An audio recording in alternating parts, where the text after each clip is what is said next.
ஓய்வு நாளை பரிசுத்த நாளாய் ஆசரிக்க கடவாய். 6 நாள் நீ வேலை செய்து உன் கிரியைகளை எல்லாம் நடப்பிப்பாயாக. 7ஆம் நாள் உன் தேவனாகிய கர்த்தருடைய ஓய்வு நாள். அதிலே நீ ஆனாலும் உன் குமாரனானாலும் உன் குமாரத்தி ஆனாலும் உன் வேலைக்காரனானாலும் உன் வேலைக்காரி ஆனாலும் உன் மிருக ஜீவனானாலும் உன் வாசலில் இருக்கிற அந்நியனானாலும் யாதொரு வேலையும் செய்ய வேண்டாம். கர்த்தர் 6 நாளைக்குள்ளே வானத்தையும் பூமியும் சமுத்திரத்தையும் அவைகளுள்ள எல்லாவற்றையும் உண்டாக்கி 7ஆம் நாளிலே ஓய்ந்திருந்தார். ஆகையால் கர்த்தர் ஓய்வு நாளை ஆசீர்வதித்து அதை பரிசுத்தமாக்கினார். கர்த்தருடைய ஆலயத்திற்கு போவோம் வாருங்கள் என்று அவர்கள் எனக்கு சொன்னபோது நான் மகிழ்ச்சியாயிருந்தேன். எருசலேமே, உன் வாசஸ்தலங்கள் எவ்வளவு இன்பமானவைகள்! சிங்கக்குட்டிகள் தாழ்ச்சியடைந்து பட்டினியாயிருக்கும். கர்த்தரை தேடுவதற்கோ ஒரு நன்மையும் குறைவுபடாது. எங்கள் அதிகமாய் நேசித்து வழி நடத்துகிற நன்மையின் பரலோக தகப்பனே, ஆசீர்வதிக்கப்பட்ட இந்த அருமையான ஏப்ரல் மாதத்தினுடைய 3வது ஓய்வு நாளாகிய ஆண்டவரே, இந்த மாதத்தினுடைய 21வது நாள் இந்த ஞாயிற்றுக்கிழமை மதியான வேலைக்காக உமக்கு கோடான கோடி ஸ்தோத்திரங்கள். ஆண்டவரே, நன்றிகள் துதிகளை நாங்கள் ஏறெடுக்கிறோம். பரிசுத்தமுள்ள நல்ல தெய்வமே, கடந்த 3 மாதங்களும் இந்த மாதத்தினுடைய 20 நாட்களும் எங்களை கண்ணீர் மணியை போல பாதுகாத்து எங்களை பராமரித்து எங்களை போஷித்து எங்களுக்கு வேண்டிய எல்லா விதமான கிருபைகளையும் பாதுகாப்பையும் சுகபலன் ஆரோக்கியங்களையும் தந்து ஆண்டவர் எங்களை கிருபையாய் வழி நடத்தி வந்த தயவை நினைத்து நாங்கள் உமக்கு நன்றி செலுத்துகிறோம். இந்த ஓய்வு நாளிலும் இந்த அருமையான மதியான வேளையிலே பரிசுத்தலுத்தானியாய் என்ற பொதுவான பிரார்த்தனையின் வாயிலாக உம்முடைய நாமத்தை மகிமைப்படுத்த கர்த்தர் கொடுக்கிற இந்த ஆராதனைக்காக நன்றி செலுத்துகிறோம். இந்த ஆராதனையின் ஆரம்பம் முதல் முடிவு வரையிலும் ஆண்டவருடைய கிருபை, ஆண்டவருடைய பிரசன்னம் எங்கள் மத்தியிலே நிறைவாய் தங்கியிருக்கும்படியாக நாங்கள் வேண்டிக் கொள்கிறோம். வர வேண்டிய விசுவாச குடும்பத்தின் பிள்ளைகளை ஆண்டவருடைய சமூகத்திற்கு அழைத்துக் கொண்டு வாரும்.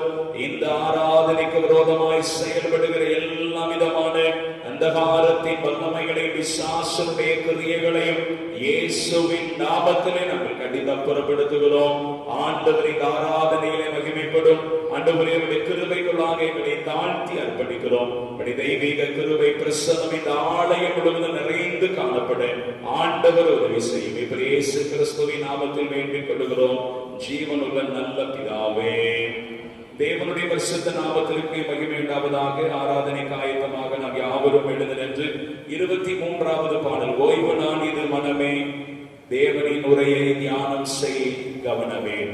23வது ஞான கீர்த்தனை பாடலை பாடும். ஞான கீர்த்தனை 23வது பாடல்.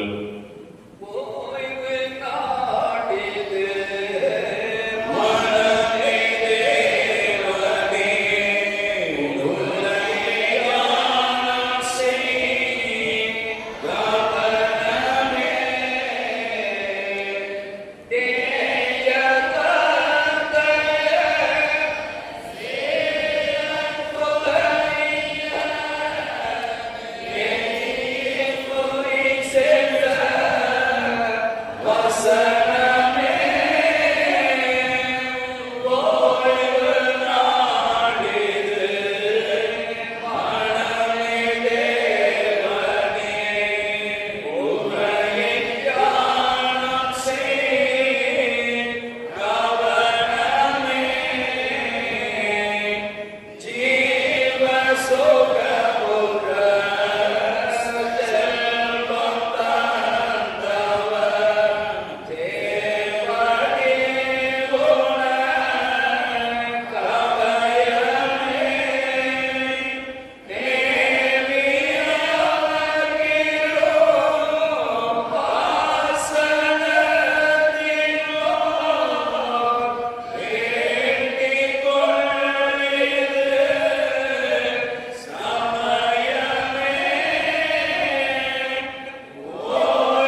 பரிசுத்த லித்தானியா என்னும் பொதுவான பிரார்த்தனை ஜெபத்திற்காக நாம் ஆயத்தம் கொள்வோம். பரிசுத்த லித்தானியா என்னும் பொதுவான பிரார்த்தனை. தேவனாகிய பரமபிதாவே, ஏழை பாவிகளாகிய எங்களுக்கு இரங்கும். லோகமீபனாயிருக்கிற தேவனாகிய குமாரனை, ஏழை பாவிகளாகிய எங்களுக்கு இரங்கும். பிதாவிலும் குமாரன் புறப்படுகிற தேவனாகிய பரிசுத்தாவியே, ஏழை பாவிகளாகிய எங்களுக்கு இரங்கும். பரிசுத்தமானதும் மகிமையிலும் திருத்தமே மூவராக ஏக தேவனை, ஏழை பாவிகளாக எங்களுக்கு இரங்கும். கர்த்தாவே, எங்கள் குற்றங்களை, எங்கள் முன்னோர் குற்றங்களை நினையாதே, எங்கள் பாவங்களுக்கு தக்கதாக தண்டனை செய்யாதே. தயவுள்ள கர்த்தாவே, எங்களுக்கு இறங்கி பொறுத்தருளும்.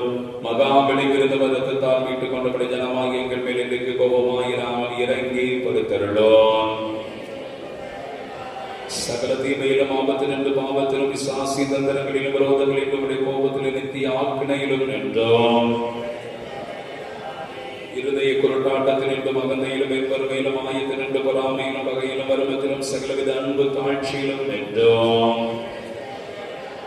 விபச்சாரத்தில் மரணத்துக்கு எதுவான மற்றெல்லா பாவத்தினின்று உலகத்தினாலும், மாம்சத்தினாலும், விசுவாசினாலும் வருகிற சகல வஞ்சகங்களிலும் நின்றோம். இடையிலும், பெருங்காற்று நின்று, பெருவியாதி, விசவியாதிகளிலும், பஞ்சத்தில் நின்று, யுத்தத்தில், கொலையிலும், சர்தியில் வரும் மரணத்திலும் நின்றோம். சகலவித கலகத்திலும், அதிகாரிகளுக்கு விரோதமான கட்டுப்பாட்டிலும், ராஜதுரோகத்தில் நின்றும், சகலவித பகை போதகத்திலும், வேத பொருட்டிலும், சபை பிரிவினில் நின்றும், இருதய கடினத்தில் முத வசனத்தை கற்பனை மசட்டை கொண்ட துணிவிலும் நின்றோம். தேவருடைய பரிசுத்த மனுஷாதார ரகசியத்தின் நிமித்தமும், பரிசுத்த பிறப்பு விருத்த சேதனத்தின் நிமித்தமும், முதல் ஞான ஸ்நான உபவாசம் சோதனையின் நிமித்தமும், தேவருடைய மனவேதனை இரத்த வேர்வை நிமித்தம், சிலுவை பாடுகள் நிமித்தம், அருமையான மரணத்து நிமித்தம், நீரடக்கமண்டப்பட்டது நிமித்தமும், மகிமையோடு இருக்கிறது பரமண்டலத்துக்கு ஏறினது நிமித்தமும், பரிசுத்தாவி வந்தது நிமித்தமும், துக்கப்படும் காலத்திலும், சுகப்படும் காலத்திலும், மரண வேளையில், நியாய தீர்ப்பு நாளிலும் கர்த்தராகிய தேவனை, பாவிகளாகிய எங்களுக்கு செவி கொடுக்க வேண்டும் என்று பிரார்த்திக்கிறோம். எங்கும் உள்ள பரிசுத்த சபையை சத்திய மார்க்கத்தில் நடத்தி ஆள வேண்டும் என்று எங்கள் இந்திய தேசத்து ஜனாதிபதி மாண்புமிகு திருமதி திரௌபதி முர்மு அவர்களின் தமிழக மாகாண கவர்னர் மாண்புமிகு திரு ஆர் ரவி அவர்களையும் தேசாதிபதிகளையும் ஆசீர்வதித்தவர்களை பரமணியானத்தால் நடத்தி அருள வேண்டும் என்று சிறந்த உறுதியான சிவார்கள் நிலைமை பிரயத்தனங்களால் எல்லா காரியங்களும் ஒழுங்காய் வைக்கப்பட்டு நிலை பெற்றோம்படி பாராளுமன்றத்தையும் தமிழக சட்ட சபைகளை வேலைகளில் நீராண்டு நடத்தி ஆசீர்வதித்தருள வேண்டும் என்று உச்ச நீதிமன்ற நீதிபதிகளும், உயர் நீதிமன்ற நீதிபதிகளையும் அதிகாரிகளை நடத்தியவர்களை ஆயத்தினருக்கோ சத்தியத்தை பரிபாலன கிருபை அருள வேண்டும் என்று அரசு அதிகாரிகள் எல்லாருக்கும் ஞானத்தின் தெளிந்தறிவை மேக சிந்தை மருள் செய்ய வேண்டும் என்று எங்கள் இந்திய தேசத்தில் எல்லா மோசங்களிலும், கணங்களில், எதற்காக நிலத்தில், நீரிலும், ஆகாயத்திலும் தற்பாதுகாப்புகள் நியமிக்கப்பட்டிருக்கும் முப்படைகளை பாதுகாத்திட வேண்டும் என்று எங்களத்தின் சிறுமார் குருமாறு விருவி குருமாரி யாவருக்கும் அவசரத்தை பற்றி மையறிவாகிய பிரகாசத்தை அளித்தவர்கள் பிரசங்கத்தினால் அடக்கையினாலும் அவசரத்தை தகுதியாய் பிரசித்தம் செய்து காண்பிக்கும்படி கிருபை செய்ய வேண்டும் என்று ஜனங்கள் எல்லாரையும் ஆசீர்வதித்து காப்பாற்ற வேண்டும் என்று சகல தேசங்களுக்கு ஒருமையும் சமாதானத்தை ஏக சிந்தி மருள் செய்ய வேண்டும் என்று நாங்களும் இழந்து குருதுவுக்கு பயந்து கற்பனைகளை படி ஜாக்கிரதையாய் நடக்க எங்களுக்கு நல் மனதை கொடுக்க வேண்டும் என்று ஜனங்கள் எல்லாரும் வசனத்தை சாந்தமாய் கேட்பன்புடன் உட்கொண்டு ஆவின் கனிகளை கொடுக்கும்படி கிருபை அதிகமாய் தந்தருள வேண்டும் என்று வடிதட்டி மோசமுடையாவனை சத்திய வழியிலே திருப்ப வேண்டும் என்று நிற்கிறவர்களை பலப்படுத்தி மனவூக்கமில்லாதவர்களை தேற்றி ஆதரித்து விளைந்தவர்களை கைதூக்கி கடைசியில் சாத்தானைகள் கால்களின் கீழே நசுக்கி போட வேண்டும் என்று மோசத்தில் வரும் துன்பத்திலும் அகப்பட்ட யாவருக்கும் ஆதரவை சகாயத்தை மாறுதலையும் செய்ய வேண்டும் என்று நிலத்தில் நீரிலும் ஆகாயத்தில் யாத்திரை பண்ணுகிற யாவரையும் சேவைப்படுகிற சிறிகள் எல்லாரையும் சகல வியாதிக்காரரை குழந்தைகளை காப்பாற்றி காவலில் நடைபெற்றவர்கள் சிறைப்பட்டவர்கள் யாவருக்கும் இரக்கம் செய்ய வேண்டும் என்று தாய் தந்தை எல்லா பிள்ளைகளையும் கைப்பண்களை திக்கற்றவர்கள் ஒடுக்கப்பட்ட காத்து பராமரிக்க வேண்டும் என்று எல்லா மனுஷருக்கும் இரக்கம் செய்ய வேண்டும் என்று எங்களை பகைக்கிறவர்களுக்கு துன்பப்படுத்துகிறவர்களுக்கு அவதூறு பண்ணுகிறவர்களுக்கு மன்னித்தவர்கள் இருதயத்தை திருப்ப வேண்டும் என்று பூமியின் நற்பணங்கள் அதன் காலத்தில் நாங்கள் அனுபவிக்கும்படி அவைகள் எங்கள் உபயோகத்துக்காக தந்து காப்பாற்ற வேண்டும் என்று எங்களுக்கு மையான மனம் திரும்புதலை தந்து எல்லா பாவங்களையும் அஜாக்கிரதையும் அறியாமை மன்னித்து அது பரிசுத்த வசனத்தின்படி எங்கள் நடக்கையை சீர்படுத்துகிறது அது பரிசுத்தாவியின் கிருபையை அருளச் செய்ய வேண்டும் என்று தேவனுடைய குமாரனை நாங்கள் வேண்டிக் கொள்கிறதை கேட்டருளோம். லோகத்தின் பாவங்களை சுமந்து தீர்க்கிற தேவ ஆட்டுக்குட்டியே, லோகத்தின் பாவங்களை சுமந்து தீர்க்கிற தேவ ஆட்டுக்குட்டியே, கிறிஸ்துவை கேட்டருளோம். கர்த்தாவே எங்களுக்கு இரங்கும், கிறிஸ்துவே எங்களுக்கு இரங்கும், கர்த்தாவே எங்களுக்கு இரங்கும். பரமண்டலங்களில் இருக்கிற எங்கள் பிதாவே,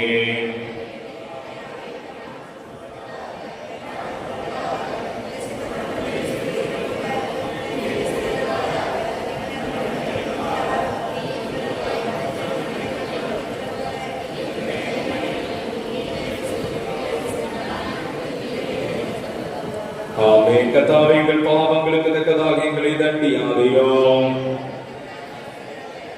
ஜெபம் பண்ண கடவோம். ஒருவருடைய இதயத்தில் பெருமூச்சில் பகிரப்படுகிற உற்பத்தி புறக்கணியாத தேவனை இரக்கமுள்ள பிதாவே, துன்பங்களும் இடுக்கங்களும் எங்களை வருத்தும் போதெல்லாம் நாங்களும் நோக்கி செய்ய ஜெபங்களை கிருபையாய் கேட்டருளும்.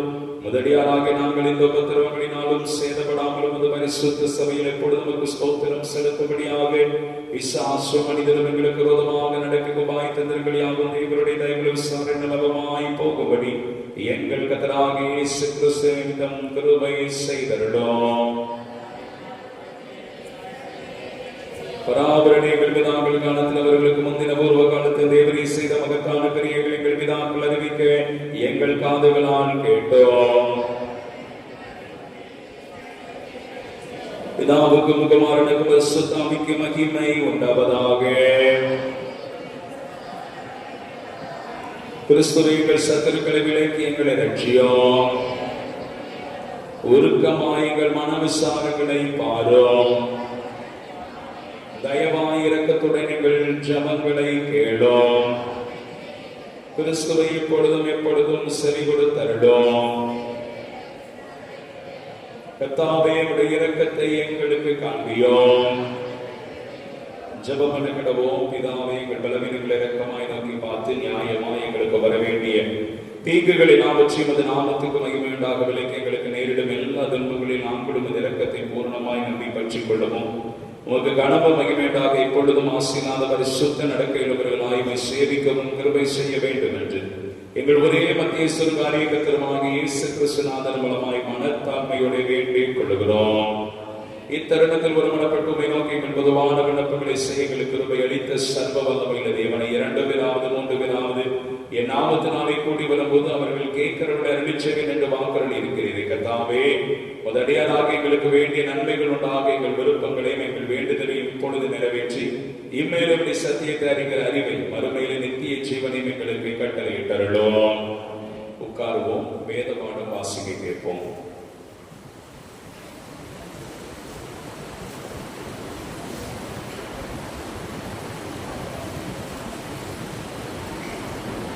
வாசிக்கும்படியாக தெரிந்து கொள்ளப்பட்ட பொதுவான வேத பாடம் அப்போஸ்தலனாகிய பேதுரு எழுதின முதலாம் நிருபம் 2ஆம் அதிகாரம் 11ஆம் வசனம் முதல் 17ஆம் வசனம் வரை.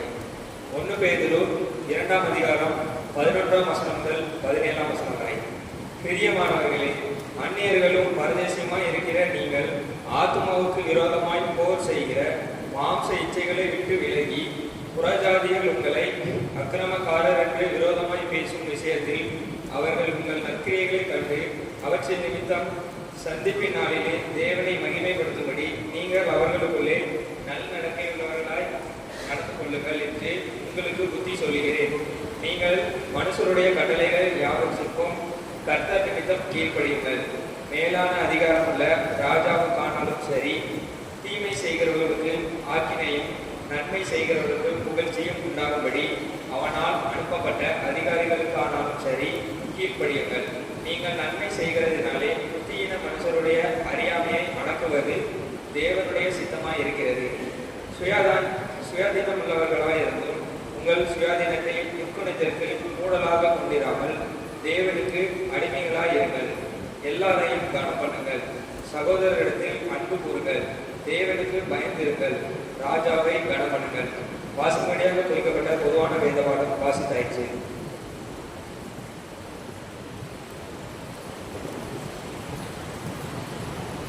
இப்பொழுது சிறு பிள்ளைகள் வசனம் சொல்வார்கள்.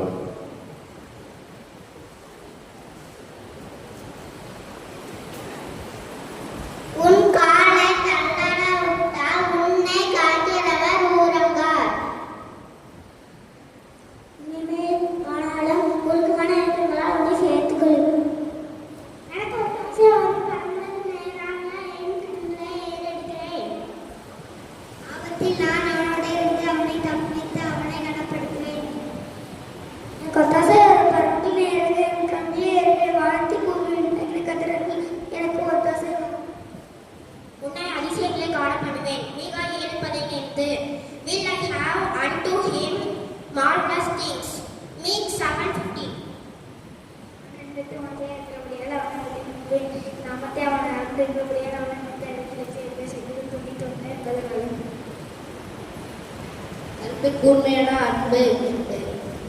அவர்கள் நாம கூர்மையாக்கப்பட்ட அன்பு அது கவனம் பேசுகிறது. அவன் தன் அயலானுடன் தன் வாயினால் சமாதானமாய் பேசுகிறான். ஆனாலும் தன் உள்ளத்திலே அவனுக்கோ பதிவிடை வைக்கிறான். 2:9.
கூர்மையான அம்பு.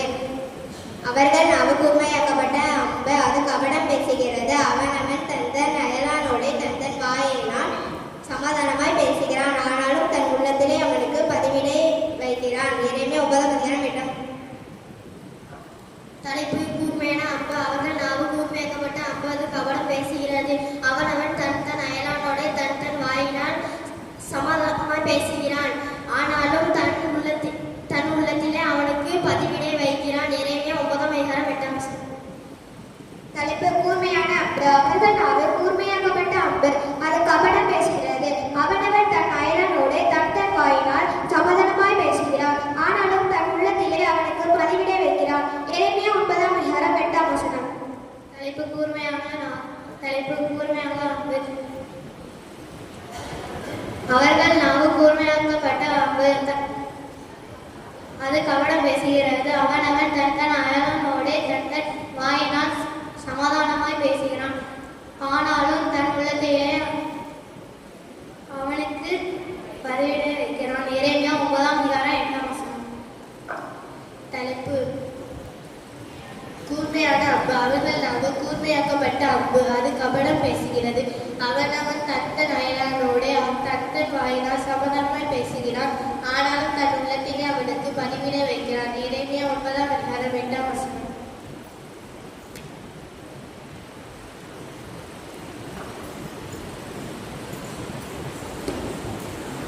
கிறிஸ்துவில் பிரியமானவர்களே, ஆண்டவராகிய இயேசு கிறிஸ்துவின் இதயற்ற நாமத்தினாலே இந்த அருமையான ஓய்வு நாளின் ஆராதனையிலே ஆண்டவருடைய நாமத்தை மகிமைப்படுத்தும்படி கூடி வந்திருக்கிறவர்கள் யாவரையும் நான் அன்போடு கூட வாழ்த்துகிறேன், வரவேற்கிறேன். ஆண்டவர் நம் ஒவ்வொருவரையும் ஆசீர்வதித்து வழி நடத்துவாராக. ஒரு சில அறிவிப்புகளை நாம் கேட்டு ஆண்டவருடைய நாமத்தை நாம் மகிமைப்படுத்துவோம். இந்த வாரத்திலும் பிறந்த நாள் மற்றும் திருமண நாளை அனுசரிக்கிறவர்களுக்காக ஆண்டவருடைய சமூகத்தில் நாம் ஜெபிப்போம். பிறந்த நாள் அனுசரிக்கிறவர்கள் 21/4/2024 ஞாயிற்றுக்கிழமை பிறந்த நாள் அனுசரிக்கிறவர்கள் ஆர் கோல்டா, தகப்பனார் பெயர் திரு எஸ் ராசையா சிலுவைமுத்து. திருமண நாளை அனுசரிக்கிறவர்கள் 24/4/2024 புதன்கிழமை அன்று திருமண நாளை அனுசரிக்கிறவர்கள் திரு ஜி ஆசீர்வாதம், திருமதி ஏ சரோஜா ஆசீர்வாதம் அவர்கள் திருமண நாட்களை அனுசரிக்கிறார்கள். அருமையான குடும்பத்தின் பிள்ளைகளை இயேசுவின் நாமத்திலே அன்போடு கொண்டு நாங்கள் வாழ்த்துகிறோம். கர்த்தர் இந்த புதிய வருஷங்களை நன்மையினாலும் கிருபையினாலும் முடிசூட்டுவாராக. அதே போல பிறந்த நாளை அனுசரிக்கிற அருமையான மகளார் கோல்டா ஜெனிஃபர் அவர்கள் ஸ்தோத்திர காணிக்கை படைத்திருக்கிறார்கள். அதே போல இந்த குடும்பத்தை சார்ந்த திரு எஸ் ராசையா சிலுவைமுத்து அவர்கள் ஆலயத்திலே நெல் காணிக்கை ஸ்தோத்திர காணிக்கையாக 2000 ரூபாய் படைத்திருக்கிறார்கள். அவர்களையும் ஆண்டவர் ஆசீர்வதிப்பாராக. இன்னமாக ஆலயத்திலே வசனம் சொன்ன பிள்ளைகளுக்கு இனிப்பு கொடுத்திருக்கிறவர்கள், இன்னும் ஸ்தோத்திர காணிக்கை படைத்திருக்கிற பிள்ளைகளுக்காக நாம் தலைகளை தாழ்த்தி நாம் ஜெபிப்போம். நன்மையாலும் வாயை நிறைத்தாரே பூர்த்தியாய் நன்மையாலும் வாயை உன் வயது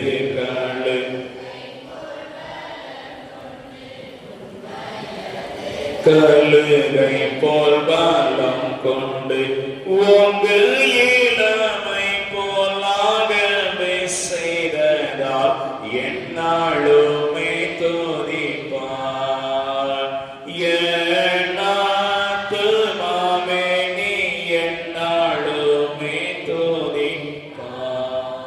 நேசித்து வழி நடத்துகிற அன்பின் ஆண்டவரே, ஆசீர்வதிக்கப்பட்ட இந்த ஓய்வு நாளிலும் இந்த மதியான வேலைக்காக நாங்கள் உமக்கு கோடான கோடி ஸ்தோத்திரங்கள், நன்றிகள், துதிகளை நாங்கள் எடுக்கிறோம். இந்த நாட்களிலும் இந்த வாரத்திலும் பிறந்த நாள், திருமண நாள் அனுசரிக்கிற எங்கள் சபையை சார்ந்த அருமையான குடும்பத்தின் பிள்ளைகளை நாங்கள் ஆண்டவராக இயேசுவின் நாமத்தினாலே நாங்கள் வாழ்த்துகிறோம், ஆசீர்வதிக்கிறோம். பிரியமானவனே, பிரியமானவளே, உன் ஆத்துமா வாழுகிறது போல நீ எல்லாவற்றிலும் வாழ்ந்து சுகமாய் இருக்கும்படி நான் வேண்டுகிறேன் என்கிற வார்த்தையின்படியாக இந்த புதிய வருஷத்திற்குள்ளாக அடியெடுத்து வைக்கிற அன்பு பிள்ளைகள் ஒவ்வொருவரையும் இயேசுவின் நாமத்திலே நாங்கள் வாழ்த்துகிறோம். பரிசுத்த லூக்கா தேவ ஆலயத்திலிருந்து புறப்படுகிற ஆவிக்குரிய ஆசீர்வாதங்கள், உலக பிரகாரமான நன்மைகள் எல்லாவற்றினாலும் இந்த குடும்பங்களின் பிள்ளைகளை ஆசீர்வதிக்கும்படியாக நாங்கள் வேண்டிக் கொள்கிறோம். விசேஷித்த விதமாக ஆண்டவரை பிறந்த நாள் ஸ்தோத்திர காணிக்கை படைத்த பிள்ளைகளுக்காக ஜெபிக்கிறோம். ஆண்டவர் செய்த நன்மைகளை நினைத்து ஸ்தோத்திர காணிக்கை படைத்திருக்கிற பிள்ளைகளுக்காக ஜெபிக்கிறோம்.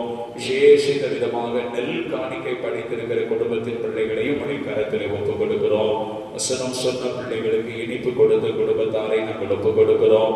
பொருள் காணிக்கை படைத்தவர்களை நாங்கள் ஒப்புக் கொடுக்கிறோம். ஒவ்வொருவரையும் ஆண்டவர் அளவில்லாமல் நீர் ஆசீர்வதிக்கும்படியாக உடைய சமூகத்திலே நாங்கள் வேண்டிக் கொள்கிறோம். கர்த்தருடைய கிருபையுள்ள கரம் ஆண்டவரே இந்த நாட்கள் முழுவதும் வருகின்ற நாட்களில் உடைய பிள்ளைகளோடு நிறைவாய் தங்கியிருக்கும்படியாக நாங்கள் வேண்டிக் கொள்கிறோம்.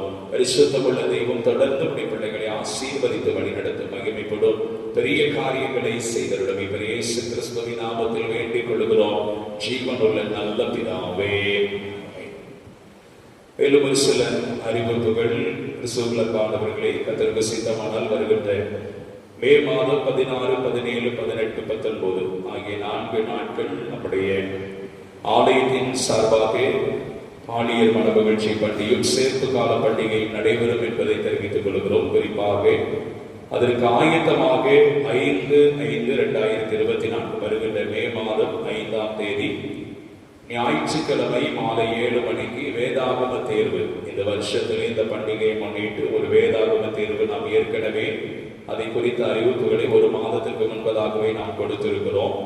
ஒருவேளை அதற்காக ஆயத்தப்படுகிற பிள்ளைகள் நீங்கள் ஜெபத்தோடு ஆயத்தப்படுவீர்கள் என்று சொல்லி நான் விசுவாசிக்கிறேன். எல்லாருக்குமே இந்த முறை 1 மார்க்கு வினாக்களாக 100 மார்க்களும் ஒவ்வொரு வயதுக்கு தகுந்தபடி வகுப்புகளுக்கு தகுந்தபடி மார்க் அடிப்படையிலே கேள்விகள் கேட்கப்படும் என்பதை தெரிவித்துக் கொள்கிறோம். குறிப்பாக எல்கேஜி யூகேஜி பிள்ளைகள் வாய்மொழி தேர்வாக எல்கேஜி யூகேஜி 1ஆம் வகுப்பு வாய்மொழி தேர்வாக 128வது சங்கீதம் மனப்பாடம் செய்து கொள்ள வேண்டும். 2ஆம் வகுப்பு 3ஆம் வகுப்புக்கும் 121ஆம் சங்கீதம் வாய்மொழி தேர்வாக கொடுக்கப்பட்டிருக்கிறது. 4ஆம் வகுப்பு 5ஆம் வகுப்பு பிள்ளைகளுக்கு 119ஆம் சங்கீதம் 1 முதல் 24 வசனங்கள் வாய்மொழி தேர்வாக சொல்லப்பட வேண்டும் என்பதை தெரிவித்துக் கொள்கிறோம். 6ஆம் வகுப்பிலிருந்து தொடர்ந்து முறையாக ஒவ்வொரு வகுப்பினருக்கும் எழுத்து தேர்வுகள் நடைபெறும் என்பதை தெரிவித்துக் கொள்கிறோம். 6ஆம் வகுப்பு 7ஆம் வகுப்பு பிள்ளைகளுக்கு ரூத்தின் சரித்திர புஸ்தகம் 95ஆம் சங்கீதமும் மனப்பாடமாக எழுத வேண்டும். ரூத் சரித்திரத்திலிருந்து பூரா ஒன்வேர்டு கொஸ்டின் தான் கேட்போம். ஆகவே நீங்க அதுக்கு தகுந்தபடி என்ன பண்ணுங்க, படித்துக் கொள்ள அன்போடு கூட கேட்டுக்கொள்கிறோம். அதே போல 8ஆம் வகுப்பு 9ஆம் வகுப்பு பிள்ளைகளுக்கு எஸ்தரின் புஸ்தகம் ஒன்வேர்டு கொஸ்டினாக கேட்கப்படும். 10ஆம் வகுப்பு 12ஆம் வகுப்பு 10, 11, 12 3 வகுப்பு பிள்ளைகளுக்கு 1 சாமுவேல் புஸ்தகத்திலிருந்து கேள்விகள் கேட்கப்படும். கல்லூரி முதல் 30 வயதுக்குட்பட்டவர்களுக்கு வெளிப்படுத்தல் விசேஷம் கேள்விகளாக கேட்கப்படும் என்பதை தெரிவித்துக் கொள்கிறோம். 30 - 50 வயதுக்குட்பட்டவர்களுக்கு 2 சாமுவேலின் புஸ்தகம் கேள்விகளாக கேட்கப்படும். 50 வயதுக்கும் மேற்பட்டவர்களுக்கு நியாயாதிபதிகளின் புஸ்தகத்திலிருந்து கேள்விகள் கேட்கப்படும் என்பதை தெரிவித்துக் கொள்கிறோம். எல்லா வினாக்களும் 1 மார்க் கொஸ்டினாகத்தான் என்ன கேட்கப்படும். ஆகவே நீங்கள் யாவரும் இந்த அருமையான வாய்ப்பை பயன்படுத்திக் கொள்ளுங்கள். குறிப்பாக நம்முடைய சபையில் இருக்கிற பெரியவர்கள், தாய்மார்கள், அருமையான வாலிப சகோதர சகோதரிகள், சிறு பிள்ளைகள் கட்டாயம் இதில் பங்கெடுக்க அன்போடு கூட கேட்டுக்கொள்கிறோம். இதில் வெற்றி பெறுகிறவர்களுக்கு பண்டிகை நாட்களின் ஆராதனையிலே வைத்து பரிசுகள் கொடுக்கப்படும் என்பதையும் தெரிவித்துக் கொள்கிறோம். அதே போல லெந்து காலத்திலே முழு வேதாகமத்தை படித்தவர்களுக்கும் அந்த நாளிலே பரிசுகள் கொடுக்கப்படும் என்பதையும் தெரிவித்துக் கொள்கிறோம். ஆகவே தொடர்ந்து இதற்காக நீங்கள் ஜெபத்தோடு கூட ஆயத்தப்பட அன்போடு கூட நான் கேட்டுக்கொள்கிறேன். மேலும் வருகின்ற ஞாயிற்றுக்கிழமை ஆராதனை, குறிப்பாக நம்ம காலை நேர ஆராதனைகளிலே இனி வரும் நாட்களில் காணிக்கைகள் சேகரிக்கப்படும் என்பதை தெரிவித்துக் கொள்கிறோம். அநேகர் காலையிலே நீங்க காணிக்கை எடுக்க வேண்டும் என்று சொல்லி கேட்டுக்கொண்டதின் அடிப்படையிலே இனி வருகின்ற ஞாயிற்றுக்கிழமை, வருகின்ற 27ஆம் தேதி ஞாயிற்றுக்கிழமையிலிருந்து இனி ஒவ்வொரு ஞாயிற்றுக்கிழமை காலை நேர ஆராதனையிலும் காணிக்கைகள் சேகரிக்கப்படும். ஆகவே காலை நேர ஆராதனையிலே பங்கெடுக்கிற தெய்வ பிள்ளைகள் அதற்கு தகுந்த ஆயத்தத்தோடு நீங்கள் ஆராதனையிலே பங்கெடுக்கும்படி அன்போடு கேட்டுக்கொள்கிறோம். வருகின்ற 27/4/2024 சனிக்கிழமை பரிசுத்த உபவாச ஜபமானது நம்முடைய ஆலயத்திலே சரியாக காலை 10 மணியிலிருந்து 1 மணி வரை நடைபெறும். இந்த உபவாச ஜபத்திலே அருமையான ஒரு குடும்பத்தினர்கள் மத்தியிலே ஆண்டவருடைய நாமத்தை மகிமைப்படுத்தும்படியாக வருகிறார்கள். ஆகவே இந்த உபவாச ஜபத்திலே நீங்கள் உற்சாகத்தோடு கூட பங்கெடுக்க கேட்டுக்கொள்கிறோம். குறிப்பாக இந்த உபவாச கூட்ட ஜபத்தினுடைய தேவைகளுக்காக நீங்கள் ஜெபித்துக் கொள்ளுங்கள். ஒருவேளை கர்த்தர் உங்கள் உள்ளங்களில் ஏகுவார் என்று சொன்னால் உங்கள் குடும்பத்தின் சார்பாக சிறப்பு காணிக்கைகளை கொடுத்து தேவநாமத்தை மகிமைப்படுத்த அன்போடு கூட கேட்டுக்கொள்கிறோம். அதே போல வருகின்ற 26/4/2024 வருகின்ற வெள்ளிக்கிழமை இரவு நேர ஆராதனை முன்னிரவு ஜெபமாக 8 மணியிலிருந்து 10:30 மணி வரை ஆலயத்திலே நடைபெறும் என்பதை தெரிவித்துக் கொள்கிறோம். வருகின்ற வெள்ளிக்கிழமை முன்னிரவு ஜெபமாக இரவு 8 மணியிலிருந்து 10:30 மணி வரை ஆலயத்தில் நடைபெறும். அந்த ஜெபத்திலே நீங்கள் பங்கெடுக்க அன்போடு கூட கேட்டுக்கொள்கிறோம். அதே போல வருகின்ற ஞாயிற்றுக்கிழமையானது 28ஆம் தேதி காலை துதி ஆராதனையாக ஆலயத்தில் நடைபெறும். குறிப்பாக ஆண்டவர் இந்த மாதம் முழுவதும் நமக்கு செய்கிற நன்மைகளை நினைத்து துதி ஆராதனையாக வருகின்ற ஞாயிற்றுக்கிழமை காலை நேர ஆராதனையானது நடைபெறும் என்பதை தெரிவித்துக் கொள்கிறோம். தேவ பிள்ளைகள் அதற்கு தகுந்த ஆயத்தத்தோடு வாங்க. குறிப்பா சில நேரங்களிலெல்லாம் நம்ம பார்க்கிற போது ஒரு சில ஆராதனைகளுக்கு வர்றவங்க எப்பவுமே வழக்கமோடு ஒரு ஆராதனைக்கு வர்ற மாதிரியே வரீங்க. எந்த நேரத்துல என்ன ஆராதனை நடக்குதுன்னு கூட தெரியாம தான் சில ஆட்கள் என்ன பண்றாங்க, ஆலயத்துக்கு வருகிறார்கள். நம்ம ஒரு காரியங்கள் நடத்தினா அவங்க கையில அதுக்கு தகுந்த புக்கு இருக்காது. அப்படியே பார்த்துக்கிட்டே என்ன பண்ணுவாங்க, இருப்பாங்க. நமக்கு தான் பார்க்க பரிதாபமா இருக்கு. இங்கிருந்து பார்க்கும்போது ஆட்கள் எல்லாம் பார்த்தா கொஞ்சம் பரிதாபமா இருக்கு. ஆனா அந்தந்த நேரத்துக்கு தகுந்த ஆராதனைக்கு தகுந்த புஸ்தகத்தை என்ன பண்ணுங்க, கொண்டு வாங்க. சில ஆட்கள்லாம் பைபிளை தவிர வேற புஸ்தகமே என்ன பண்றது இல்லை, கொண்டு வரதே கிடையாது. ஏன்னா ஞானப்பாடம் ஃபுல்லா அவங்களுக்கு தெரியும். ஞான கீர்த்தனையில் இருக்கிற அத்தனை பாட்டும் மனப்பாடமா அவங்களுக்கு தெரியும். புக்கு என்ன பண்றது இல்லை, கொண்டு வர்றதே கிடையாது. புக்கு இல்லாம நீங்க எப்படி பாட்டு படிப்பீங்க? அந்த பாட்டு உங்களுக்கு எப்படி தெரிய போகுது? பிள்ளைகளுக்கு என்ன பண்ணுங்க, தயவு செய்து அருமையான சிறு பிள்ளைகள், பெண் பிள்ளைகள், வாலிபர்கள், வாலிப பிள்ளைகளை தயவு செய்து அந்த நம்ம ஞான பாடல், ஞான கீர்த்தனைகளை எல்லாம் கொண்டு வாங்க. கொண்டு வந்தாதான் அதனுடைய காரியங்கள் தெரியும். தனிய ஜபத்துக்கு வாங்க. யார் கையிலையும் ஜப புஸ்தகமே கிடையாது. எல்லாம் நமக்கு தெரிஞ்ச மாதிரியே என்ன பண்றோம், கூட்டத்தோடு கூட்டமா அது போட்டுட்டு போற மாதிரி தான் தெரியும். தயவு செய்து அந்தந்த ஆராதனைக்கு தகுந்த புஸ்தகங்களை கொண்டு வாங்க. அதே போல நான் ஏற்கனவே சொல்லியிருக்கிறேன், திருவிருந்து ஆராதனைக்கு ஏன் தான் இப்படி எல்லாரும் முழு நினைச்சு போறீங்கன்னே தெரியும். இதுக்கு நீங்க தடப்படுத்தல எடுத்துருக்கா. எதுக்கு தடப்படுத்து தெரியுங்க? தடப்படுத்தல எதுக்கு எடுத்தீங்க? கல்யாணம் முடிக்கும் போது கட்டாயம் நமக்கு தேவைப்படும் எடுக்க சொன்னாங்களா? நான் தெரியாம தான் கேட்கிறேன். தடப்பட்டு எடுத்து ஏன் இருக்க மாட்டேங்கிறீங்க? அவ்வளவு பாவியாயிட்டீங்களா? பாவியிலும் பிரதான பாவியாயிட்டேன், அதனால தடப்படுத்தல் நற்கர் எடுக்க அப்படின்னு சொல்லிட்டு எல்லாரும் போறீங்களா? நம்மளை பரிசுத்தப்படுத்துகிற இடம் தான் இந்த ஆலயம். நம்மளை பரிசுத்தப்படுத்துகிற ஆராதனை தான் பரிசுத்த திருவிருந்த ஆராதனை. தயவு செய்து நீங்க அவமதிச்சுட்டு போற மாதிரி அர்த்தம்.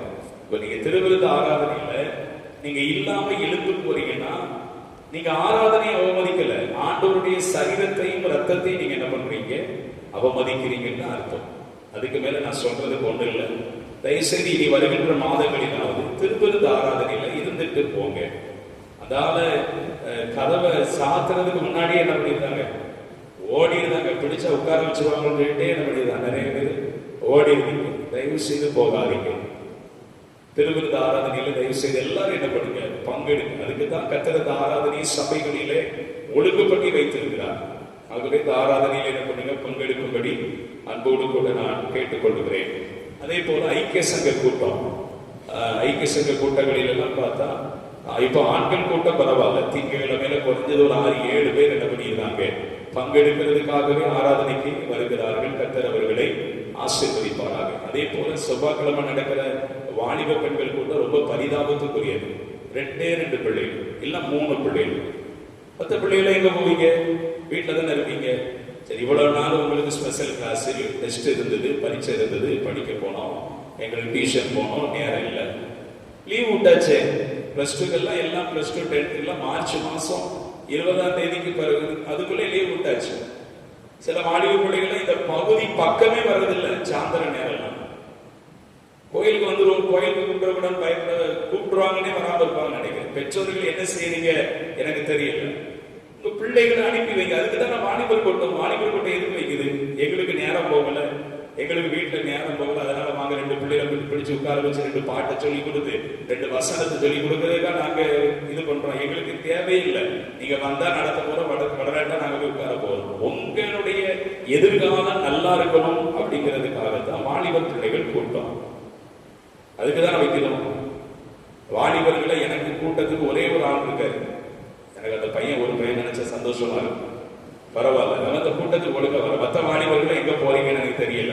திங்கட்கிழமை மூப்பர்களோடு சேர்ந்துதான் அவங்களுக்கு வைக்கிறோம். வாலிப பிள்ளைகள் ரொம்ப பரிதாபமான நிலை. பெண்கள் கூட்டம் ஒண்ணுதான் மெஜாரிட்டியா நடந்திருக்கு. கிட்டத்தட்ட 15-13 பெண்கள் என்ன பண்றாங்க வராங்க. தயவுசெய்து எல்லா கூட்டங்களையும் அட்டன் பண்ணுங்க. அதே போல மன்றாட்டு ஜெபம் இப்ப புதுசா நம்ம ஆரம்பிச்சு காலத்திலிருந்து தொடர்ச்சியா நம்ம நடத்திக்கிட்டு இருக்கிறோம். அந்த மன்றாட்டு ஜெபத்துல இந்த வாரம் போன வாரம் 35 பேர் வந்திருந்தாங்க. அல்லேலூயா. நிறைய பேர் பங்கெடுத்து வரீங்க. நீங்க விடாமல் பங்கெடுங்க. நம்ம ஜெபிக்கிற ஜெபம் தேசத்துல ஒரு மாற்றம், நம்ம வாழ்க்கையில் ஒரு மாற்றம், நம்ம குடும்பத்துல ஒரு மாற்றத்தை கட்டாயம் கொண்டு வரும். ஆகவே மன்றாட்டு ஜெபம் வியாழக்கிழமை தோறும் காலை 10:30 மணியிலிருந்து 12:30 மணி வரை 11:30 மணி வரைக்கும் 1 மணி நேரம் நம்ம நடத்தணும்னு சொல்லி நடத்திட்டு இருக்கிறோம். ஆகவே அந்த ஜெபங்களிலே பங்கெடுக்க. அதே போல வெள்ளிக்கிழமை இரவு நம்ம எப்பவுமே இப்போ 2 பாடல்களை பாடி தேசத்திற்கான ஜெப குறிப்புகளை கொடுத்துதான் நம்ம என்ன பண்றோம், அந்த ஆராதனை நடத்துறோம். ஆகவே அந்த ஆராதனையில் நீங்க என்ன பண்ணுங்க, தவறாமல் பங்கெடுக்கும்படி உங்களை நான் தாழ்மையோடு கூட கேட்டுக்கொள்கிறேன். கர்த்தர்தாமே இந்த கூடுகைகளை பங்கெடுக்கிற நம்மை தொடர்ந்து ஆசீர்வதித்து வழி நடத்துவாராக. தொடர்ந்து நம் ஆண்டவருடைய வார்த்தைக்கு ஆயத்தமாக நாம் யாவரும் எழுதினன்று 185வது ஞான பாடல் புஸ்தகத்தில் உள்ள பாடலை பண்ண 185வது பாடல் 5வது எண்ணற்றமே உன் கர்த்தர் துன்ப நாளிலே கண் பார்ப்போம் என்கிறார். 185வது ஞான பாடல் புஸ்தகத்தில் உள்ள பாடலை நாம் பாடுவோம். ஞான பாடல் 185வது பாடல்.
இந்த அருமையான ஓய்வு நாளிலும் இந்த மதியான வேளையிலே ஆண்டவருடைய நாமத்தை மகிமைப்படுத்த கர்த்தர் நமக்கு பாராட்டின கிருபைகள், தயவுகள், இரக்கத்தை நினைத்து நாம் ஆண்டவருக்கு நன்றி செலுத்துவோம். என் தேவன் தம்முடைய ஐஸ்வரியத்தின்படி உங்கள் குறைவுகளை எல்லாம் கிறிஸ்து இயேசுவுக்குள் மகிமையிலே நிறைவாக்குவார் என்கிற வார்த்தையின்படியாக நம்முடைய வாழ்விலே காணப்படுகிற குறைவுகளை எல்லாம் ஆண்டவர் நிறைவாய் மாற்றி நம்மை ஆசீர்வதித்து நடத்த வேண்டும் என்று சொல்லி ஆண்டவருடைய சமூகத்திலே நாம் ஜெபிப்போம். ஆண்டவர் தாமே கடந்த நாட்களிலே நம்முடைய தேசத்தினுடைய 18வது மக்களவை தேர்தலுடைய முதல் கட்ட வாக்குப்பதிவை நமக்கு ஆசீர்வதித்து கொடுத்தார். லட்சக்கணக்கான பேர் வாக்களிக்க கர்த்தர் உதவி செய்தார். இன்னும் நடக்க இருக்கிற 6 கட்ட தேர்தலையும் கர்த்தர் ஆசீர்வதிக்கும்படியாக தேவ சமூகத்திலே நாம் ஜெபிப்போம். கர்த்தருடைய கரத்திலே நம்மை ஒப்புக் கொடுப்போம்.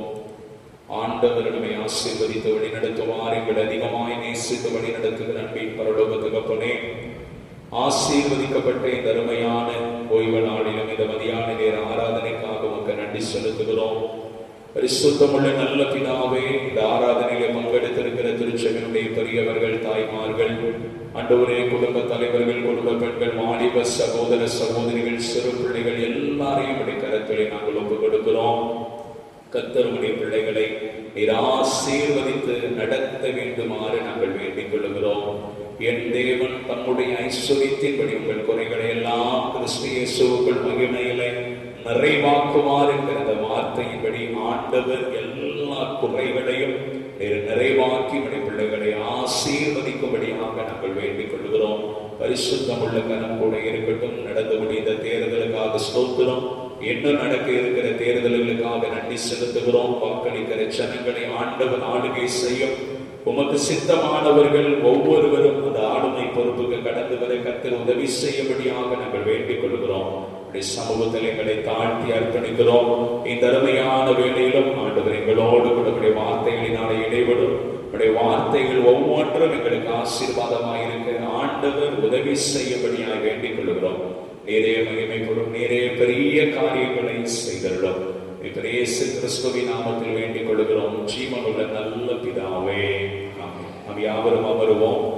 ஆண்டவரும் அருமை இரட்சகருமாக இருக்கிற இயேசு கிறிஸ்துவின் ஈடணையற்ற நாமத்தினாலே மறுபடியும் உங்களை நான் இயேசுவின் நாமத்தில் அன்போடு கூட நான் வாழ்த்துகிறேன். அல்லேலூயா.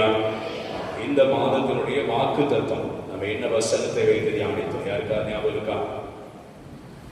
இந்த மாதத்தினுடைய முதல் நாளிலே நமக்கு ஒரு அருமையான பண்டிகை கொண்டாடினோம். என்ன பண்டிகை கொண்டாடணும்?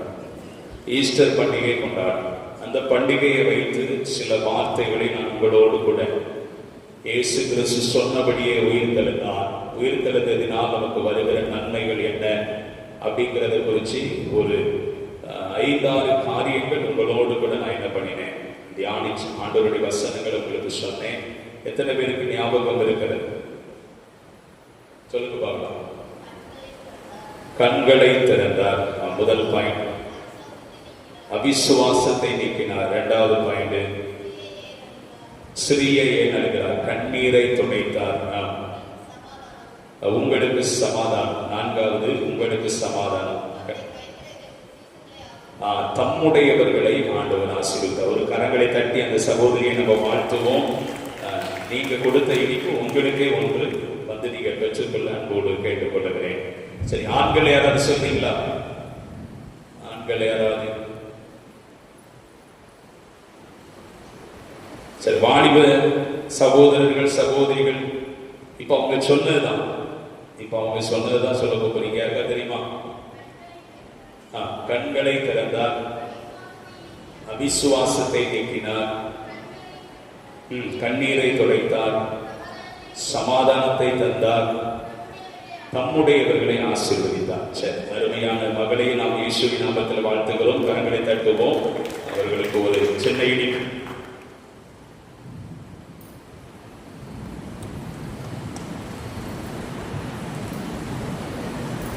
வேற யாரும் சொல்றீங்களா? பின்னாடி சேர்ல இருக்கிறவங்களுக்கு ஒரு வாய்ப்பு, பெண்களுக்கு ஒரு வாய்ப்பு. யாராவது சொல்றீங்களா? சொல்லணும்னு நினைக்கிறவங்க பரவாயில்ல, நீங்க டைரி எழுதி வச்சிருந்தாலும் கூட சொல்லுங்க, அதை பத்தி ஒண்ணும் இல்லை. அப்படியாவது நீங்க டைரி எழுதுறதுல ரொம்ப எனக்கு சந்தோஷம். ஒரு வசனங்களை நம்ம குறித்து வைக்கிறதுல அது நமக்கு ஒரு ஞாபகத்திற்காக. சரி, ரொம்ப சந்தோஷம். 2 பேரையும் நான் இயேசுவின் நாமத்தில் வாழ்த்துகிறேன். இன்னும் மற்றவர்களும் இதே போன்று வசனங்களை நீங்கள் தியானித்து ஆராய்ந்து பார்க்கும்படி அன்போடு கூட நான் உங்களை கேட்டுக்கொள்கிறேன். இந்த நாளில் கூட நம்முடைய தியானத்திற்காக எடுத்துக்கொள்ளப்பட்டிருக்கிற வேத வசனம் அப்போஸ்தலனாகிய பரிசுத்த பவுல் கொரிந்தியருக்கு எழுதின 2வது நிருபம் 10வது அதிகாரம், 2 கொரிந்தியர் 10வது அதிகாரம் 18வது வசனத்தை தன்னைத்தான் புகழுகிறவன் உத்தமன் அல்ல, கர்த்தரால் புகழப்படுகிறவனே உத்தமன். எல்லாரும் எடுத்துக்கிட்டீங்களா? 2 கொரிந்தியர் 10வது அதிகாரம் 18வது வசனம். வேதாகமம் வைத்திருக்கிற எல்லாரும் உங்க பகுதியை திருப்புங்க, உங்க வேதத்தில் இருக்கிற பக்கத்தை திருப்புங்க. புதிய ஏற்பாட்டிலே 253வது பக்கம் 2 கொரிந்தியர் 10ஆம் அதிகாரம் 18வது வசனத்தை எல்லாரும் சேர்ந்து ஒரு முறை நம்ம வாசிப்போம். தன்னைத்தான், இன்னும் கொஞ்சம் சத்தமா,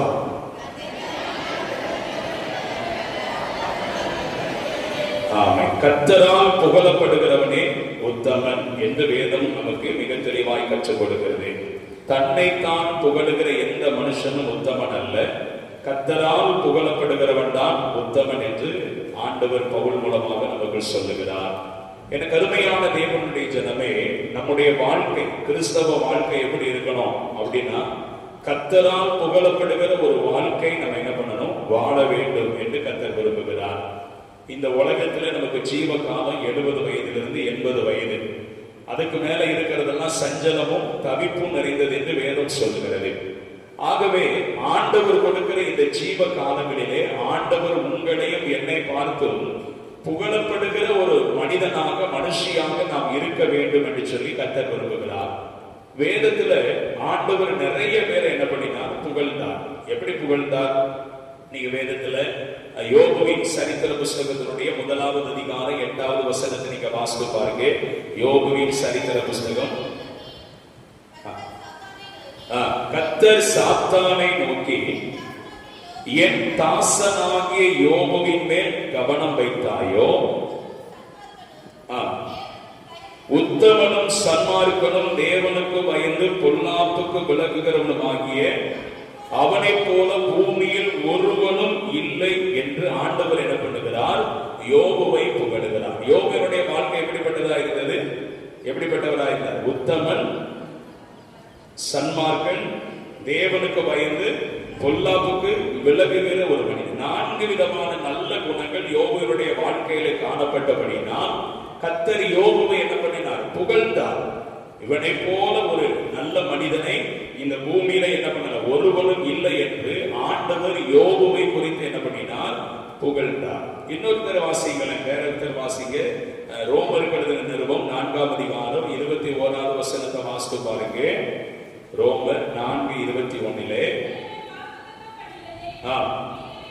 தேவன் வாக்குத்தத்தம் பண்ணினதை நிறைவேற்ற வல்லவர் என்று முழு நிச்சயமாய் நம்பி தேவனை மகிமைப்படுத்தி விசுவாசத்தில் ஆபிரகாம் வல்லவன் ஆனான். வேதம் சொல்லுகிறது, எனக்கு அருமையான தேவ ஜனமே, ஆண்டவர் வாக்குத்தத்தம் பண்ணினதை நிறைவேற்ற வல்லவர் அப்படின்னு ஆபிரகாம் முழு நிச்சயமா என்ன பண்ணினாரா, நம்பினதினால் ஆண்டவர் ஆபிரகாமை விசுவாசத்தின் தகப்பன் என்று நமக்கு என்ன பண்ணுகிறார், ஒரு முன்மாதிரியாக ஆபிரகாமினுடைய வாழ்க்கையை ஆண்டவர் என்ன பண்ணுகிறார், புகழ்ச்சியாக பேசுகிறார். நீங்க என்னாகமத்தின் புஸ்தகம் 12வது அதிகாரத்தை நீங்க வாசித்து பாருங்க. என்னாகமம் 12வது அதிகாரம் 3வது வசனத்தை நீங்க வாசித்து பாருங்க.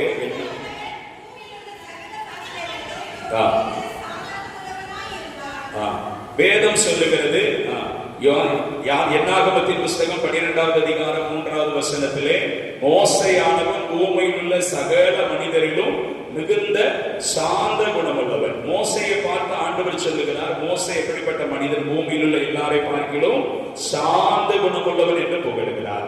அதே என்னாகமத்தின் புஸ்தகம் 12வது அதிகாரம் வேற ஒருத்தர் வாசிங்க 7வது வசனம். என் தாசனாகிய மோசேயோ அப்படிப்பட்டவன் அல்ல, என் வீட்டில் எங்கும் அவன் உண்மை உள்ளவன். ஆண்டவர் மோசேயை குறித்து புகழ்ந்து சொல்ற ஒரு வார்த்தை, என் தாசனாகிய மோசே என் வீட்டில் எங்கும் எப்படிப்பட்டவன், உண்மை உள்ளவன் என்று ஆண்டவர் என்ன பண்ணுகிறார், மோசேயை குறித்து சாட்சி கொடுக்கிறார். இன்னும் நீங்க வேதத்துல வாசித்து பாருங்களேன், அப்போஸ்தலருடைய நடபடிகள். ஆண்களை யாராவது ஒருத்தர் வாசிப்போம், ஒரு வாய்ப்பு கொடுப்போமே அவங்களுக்கும். அப்போஸ்தலருடைய நடபடிகள் 13ஆம் அதிகாரம் 22வது வசனத்தை ஒரு ஆண்கள் ஒருத்தர் வாசிக்கலாம். அப்போஸ்தலர் 13:22.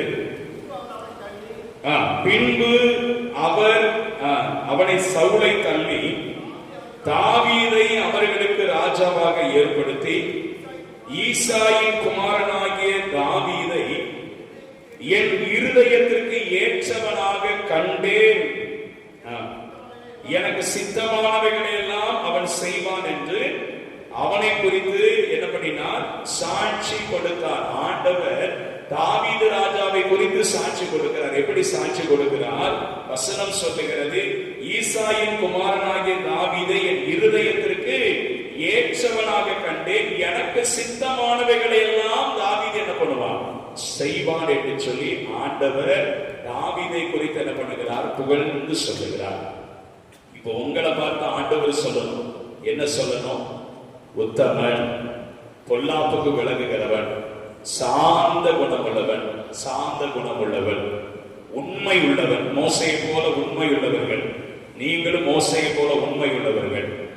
தாவீதை போல ஆண்டவர் விரும்புகிறதை எல்லாம் செய்கிற இருதயத்திற்கு ஏற்றவர்கள் என்று நீங்களும் நானும் ஆண்டவருடைய பார்வையில என்ன பெறணும், புகழ் பெற வேண்டும். புகழ்ச்சி ஆண்டவருடைய வாயின் வார்த்தையிலிருந்து நம்ம சாட்சி, நம்மளை ஆண்டவர் சாட்சி கொடுக்கிறார்னா அதை விட ஒரு நல்ல அனுபவம் கிறிஸ்தவ வாழ்க்கையில், அதை விட வேற ஒரு நல்ல அனுபவம் நம்ம வாழ்க்கையில இருக்கவே முடியாது. இந்த உலகத்துல நம்ம குறிச்சு எல்லாரும் எப்படி இல்லாம சாட்சி கொடுக்கலாம். உலகத்துல இருக்கிறவங்க நம்மளை குறித்து என்ன பண்ணுவாங்க, சாட்சி கொடுப்பாங்க. நல்லது செஞ்சா நல்லவன் சொல்லுவான், ஏதாவது ஒரு சின்ன தவறு நடந்தா மோசமானவன் அப்படின்னு நம்மளை குறித்து இந்த உலகமே என்ன பண்ணும், பேசும். அவன் எதுக்குமே லாய்க்கு இல்லை அப்படின்னு சாட்சி கொடுப்பான். ஒரு கல்யாண வீடு ஒரு பொண்ணு பார்க்க வராங்க அப்படின்னா மாப்பிள்ளையை குறித்தோ பொண்ணை குறித்தோ நீங்க போட்டு கொடுக்கறதுக்கு ஆட்கள் நிறைய பேர் என்ன பண்றாங்க, ஊருக்குள்ள இருக்கிறாங்க. அந்த பையனுக்கா நல்லா இருப்பீங்க, உங்க பிள்ளை வாழ்க்கை நீங்க என்ன பண்ணிடாதீங்க, கெடுத்துடாதீங்க. அந்த பொண்ணா ஐயோ உங்களுக்கு வேற ஆளே இல்லையா அப்படிலாம் என்ன பண்ணுவாங்க ஊருக்குள்ள. அதுக்குன்னே ஒரு 4 CCTV கேமராக்கள் தெருவுக்கு ஒண்ணு என்ன பண்ணும் இருக்கும். நான் சொல்றது புரியுதா? ஊருக்கு 4 பேர் என்ன பண்ணுவாங்க, அதுக்குன்னே இருப்பாங்க. அப்படியே எங்க என்ன நடக்குது, யார் வீட்டுல என்ன நடக்குது அப்படின்னே என்ன பண்ணுவாங்க பார்க்கிறது. இதெல்லாம் இந்த சாட்சியெல்லாம் ஆண்டவருக்கு பிரியமும் அல்ல, அது நமக்கு தேவையும் இல்லை. ஆண்டவர் மோசேயை குறித்து சாட்சி கொடுக்கிறார், யோபுவை குறித்து சாட்சி கொடுக்கிறார். அதே போல தாவீதை குறித்தும் ஆண்டவர் என்ன பண்ணுகிறார், சாட்சி கொடுக்கிறார்.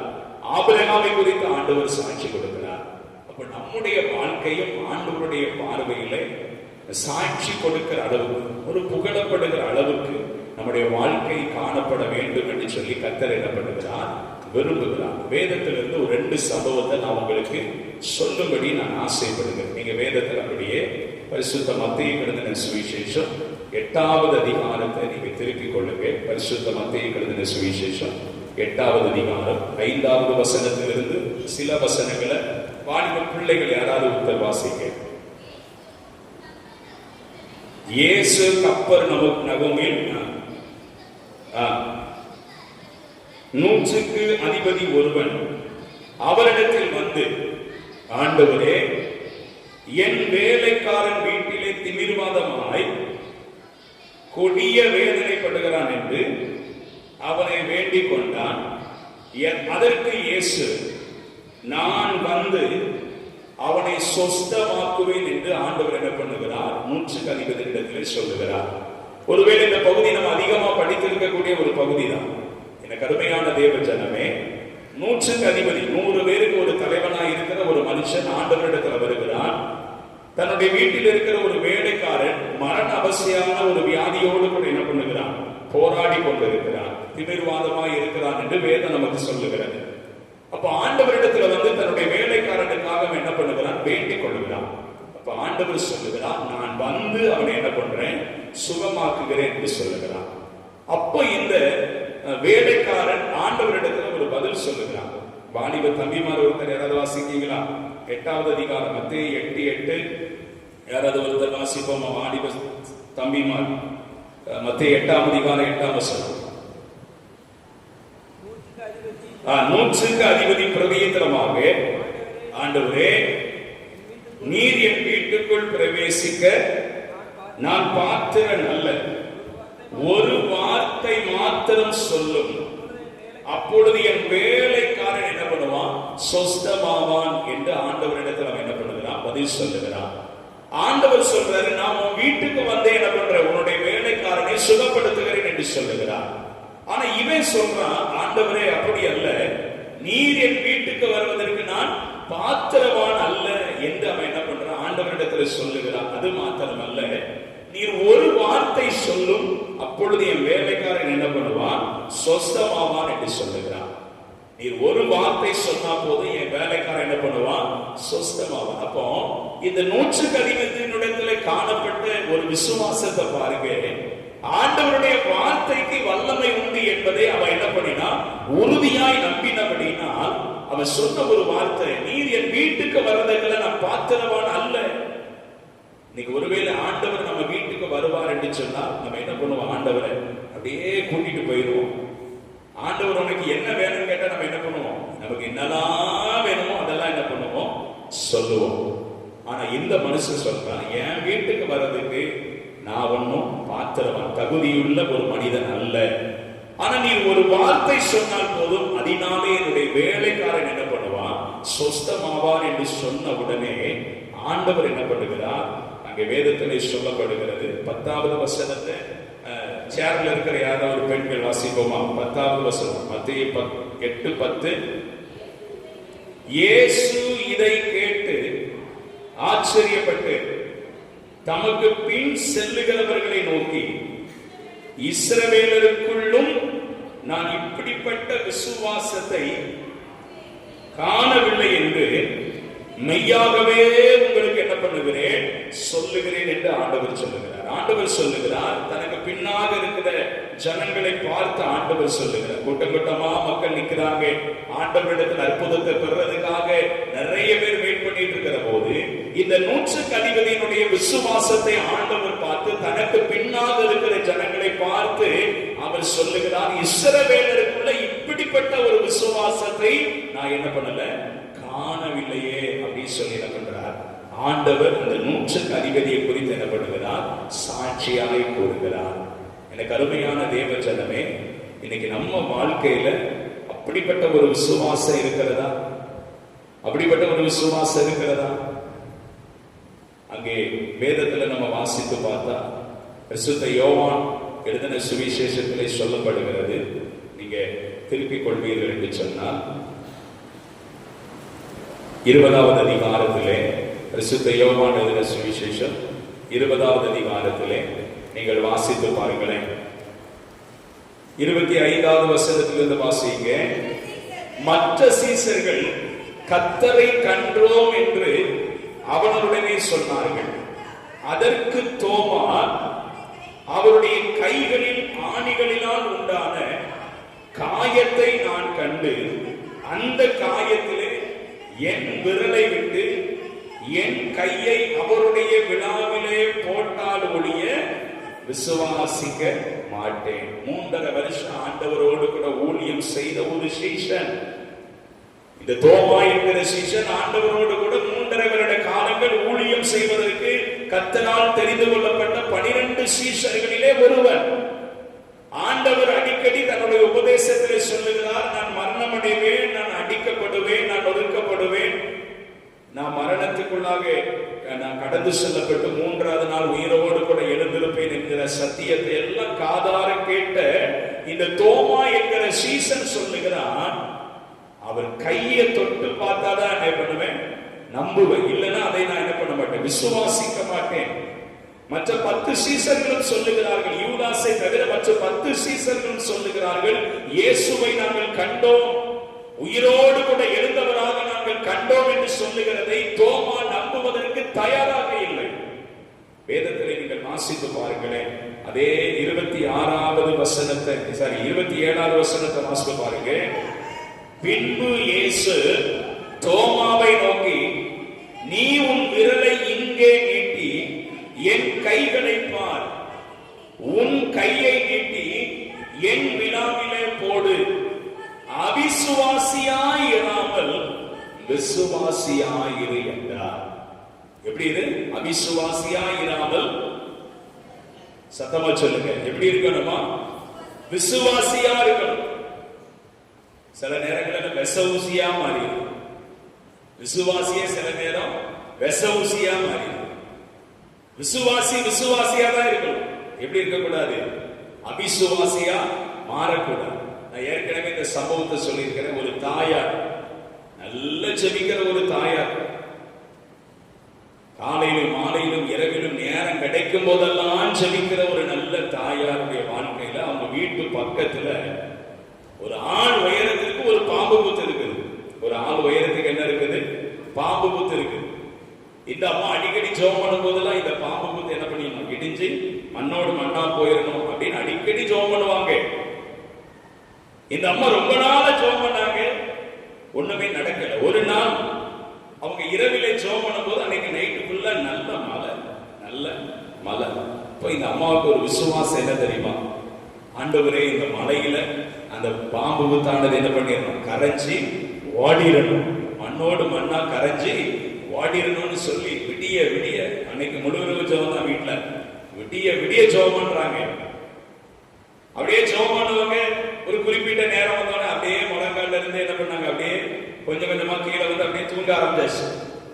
காலையில எந்திரிச்சு இந்த அம்மாவுக்கு ஒரு சந்தோஷம், விடிய மழை பெஞ்சிருக்கிறது, எப்படியும் பாம்பு புத்து என்ன பண்ணிருக்கோம், கரைஞ்சி ஓடி இருக்கும் நினைச்சு ஜன்னலை திறந்து பார்த்தா பாம்பு புத்து முன்ன இருந்ததை விட இப்ப எப்படி இருக்குது, ரொம்ப கம்பீரமா நிக்குது. இந்த அம்மா அடுத்து என்ன சொல்றது, எனக்கு தெரியும் இது என்ன செய்யாது, கரைஞ்சி ஓடாது, இது என்ன பண்ணாது, கரைஞ்சி போகாதுன்னு எனக்கு முன்னவே தெரியும். அப்புறம் எதுக்கு ஜெபம் பண்ணீங்க? இது என்ன பண்ணாது, ஏன் ஜெபத்துக்கெல்லாம் இது என்ன பண்ணாது, கரையவே செய்யாது. எனக்கு அருமையான தேவ ஜனமே, நமக்குள்ள இருக்கிற விசுவாசம் அப்படிதான். ஆனா 100க்கு அதிபதிக்குள்ள இருந்த விசுவாசம் அப்படி அல்ல. எப்படி இருந்தது? நீர் ஒரு வார்த்தை சொல்லும், வீட்டில் இருக்கிற என் வேலைக்காரன் என்ன பண்ணுவான், சொஸ்தமாவான். இன்னைக்கு பாருங்க, நம்ம ஆலயத்துக்கு வர்றோம், ஆண்டவர் நம்மோடு கூட பேசணும்னு சொல்லிட்டு நீங்க வீட்டுல ஜெபம் பண்ணிட்டு வந்தீங்கன்னா கர்த்தர் உங்க கூட என்ன பண்ணுவார், பேசுவார். அந்த ஒரு வார்த்தை உங்க இருதயத்தை தொடும். நீங்க எப்பவும் போல ஆலயத்துக்கு போகணும், ஆராதனையில பங்கெடுக்கணும், காணிக்கை போடணும், வீட்டுக்கு வந்து போயிடணும், அப்படி வந்தீங்கன்னா நீங்க ஒரு நாள் ஆண்டவருடைய வார்த்தையினால தொடப்படவே முடியாது. இன்னைக்கு நான் போறேன் ஆண்டவரை, இந்த தேவையோட போறேன், இந்த பிரச்சனையோட போறேன், வந்திருக்கிற ஊழியர்கள் மூலமாக நீர் என்னோடு கூட பேச வேண்டும். நீங்க ஜெபம் பண்ணி பாருங்க, அன்னைக்கு கர்த்தர் உங்க கூட என்ன பண்ணுவார், இடைப்படுவார். ஆண்டவருடைய வார்த்தை உங்க கூட பேசும், உங்க கூட இடைப்படும். ஆண்டவர் அந்த வார்த்தையின் மூலமாகவே உங்களை என்ன பண்ணுவார், ஆசீர்வதிப்பார். நான் இதுக்கு நிறைய உதாரணங்கள் என்ன பண்ண முடியும், சொல்ல முடியும். நிறைய உதாரணங்கள், ஒரு உதாரணம் அல்ல, 2 உதாரணம் அல்ல, நிறைய உதாரணங்கள். நான் முழு நேர ஊழியத்திற்கு வந்தது என்பது ஆண்டவருடைய திட்டம் தெளிவு வார்த்தையின் மூலமாக உறுதிப்பட்டதுக்கு அப்புறம் தான் முழு நேர ஊழியத்திற்கு வந்தேன். அது வரைக்கும் ஒரு 5 வருட காலங்கள் பகுதி நேர ஊழியம் தான். வெள்ளிக்கிழமை இரவு முழுவதும் ஜெபம், சனிக்கிழமை உபவாச ஜெபம், ஞாயிற்றுக்கிழமை சிறுவர் ஊழியம். இப்படிதான் என்னுடைய ஆரம்ப கால அடிப்படை ஊழியங்கள் அப்படிதான் இருந்தது. ஆனா ஆண்டவர் ஒரு குறிப்பிட்ட நாளை அதற்கென்று வைத்திருந்தார். திருமணமான புதியதில் எனக்கு வேலையானது ஒரு தூரமான இடத்திற்கு நான் போக வேண்டிய சூழல்.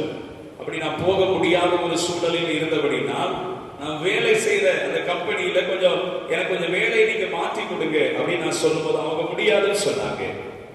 அப்போ நான் என்ன பண்ணேன், வேலை இல்லாமல் ஒரு 3 மாத காலங்கள் திருமணமான புதிதியில வீட்டுல தான் இருந்தேன். அப்போ என்னுடைய மனைவி அவங்க ஒரு சின்ன கம்பெனியில வேலை பார்த்தாங்க. அப்ப பாருங்க, அந்த 3 3 மாத காலங்கள் ஆண்டவருடைய சமூகத்துல நான் ஜெபிக்க ஆரம்பித்த ஒரு 3 நாட்கள் உபவாச விருந்து ஜெபித்த போது ஆண்டவர் முழு நேர ஊழியத்தை என்ன பண்ணினார், ஒரு சகோதரன் மூலமாக கர்த்தர் என்ன பண்ணினார், அதை உறுதிப்படுத்தினார். ஏப்ரல் மாதம் 8ஆம் தேதி 2012 ஏப்ரல் மாதம் 8ஆம் தேதி நான் மதிய நேரம், நானும் என்னுடைய மனைவி அன்னைக்கு ஈஸ்டர் பண்டிகை அன்னைக்கு மதிய நேரம் வீட்டில் நாங்கள் சாப்பிட்டு இருக்க போது ஒரு சகோதரன், என்னோடு கூட உடன் ஊழியம் செய்கிற ஒரு சகோதரன் வந்து சொல்றான், அன்னை உங்களை குறிச்சு நேற்று நைட்ல ஆண்டவர் எனக்கு ஒரு தரிசனத்தை காண்பித்தார். நீங்கள் இந்த மாதிரி ஒரு சபையில ஆராதனை நடத்தி ஆண்டவருடைய வார்த்தையை பிரசங்கம் பண்ணுகிறதை ஆண்டவர் எனக்கு காண்பித்தார் அப்படின்னு சொன்னான். அவன் சொல்லிவிட்டு போய் ஒரு அரை மணி நேரத்துக்குள்ள அந்த ஒரு குறிப்பிட்ட சபையிலிருந்து எனக்கு என்ன வருகிறது, போன் கால் வருகிறது. இந்த மாதிரி எங்க சபைக்கு நீங்க என்ன பண்ணுங்க, ஊழியத்துக்கு வாங்க, எங்க சபையில சபை ஊழியர் இல்லை என்று சொன்னார்கள். அப்போ உங்களுக்கு எவ்வளவு சம்பளம் வேணும் அதெல்லாம் கேட்டாங்க. நான் சொன்னேன், ஒரு குடும்பம் நடத்துவதற்கு எவ்வளவு சம்பளம் தேவையோ அதை நீங்கள் எனக்கு தந்தால் போதும் என்று சொன்னேன். அப்போ பாருங்க, எல்லா காரியத்தையும் ஆண்டவர் என்ன பண்ணுகிறார், திட்டமும் தீர்மானமுமாக தான் என்ன பண்றாரு, செய்யறார். அந்த வார்த்தையை நம்ம என்ன பண்ணணும், நம்பணும்.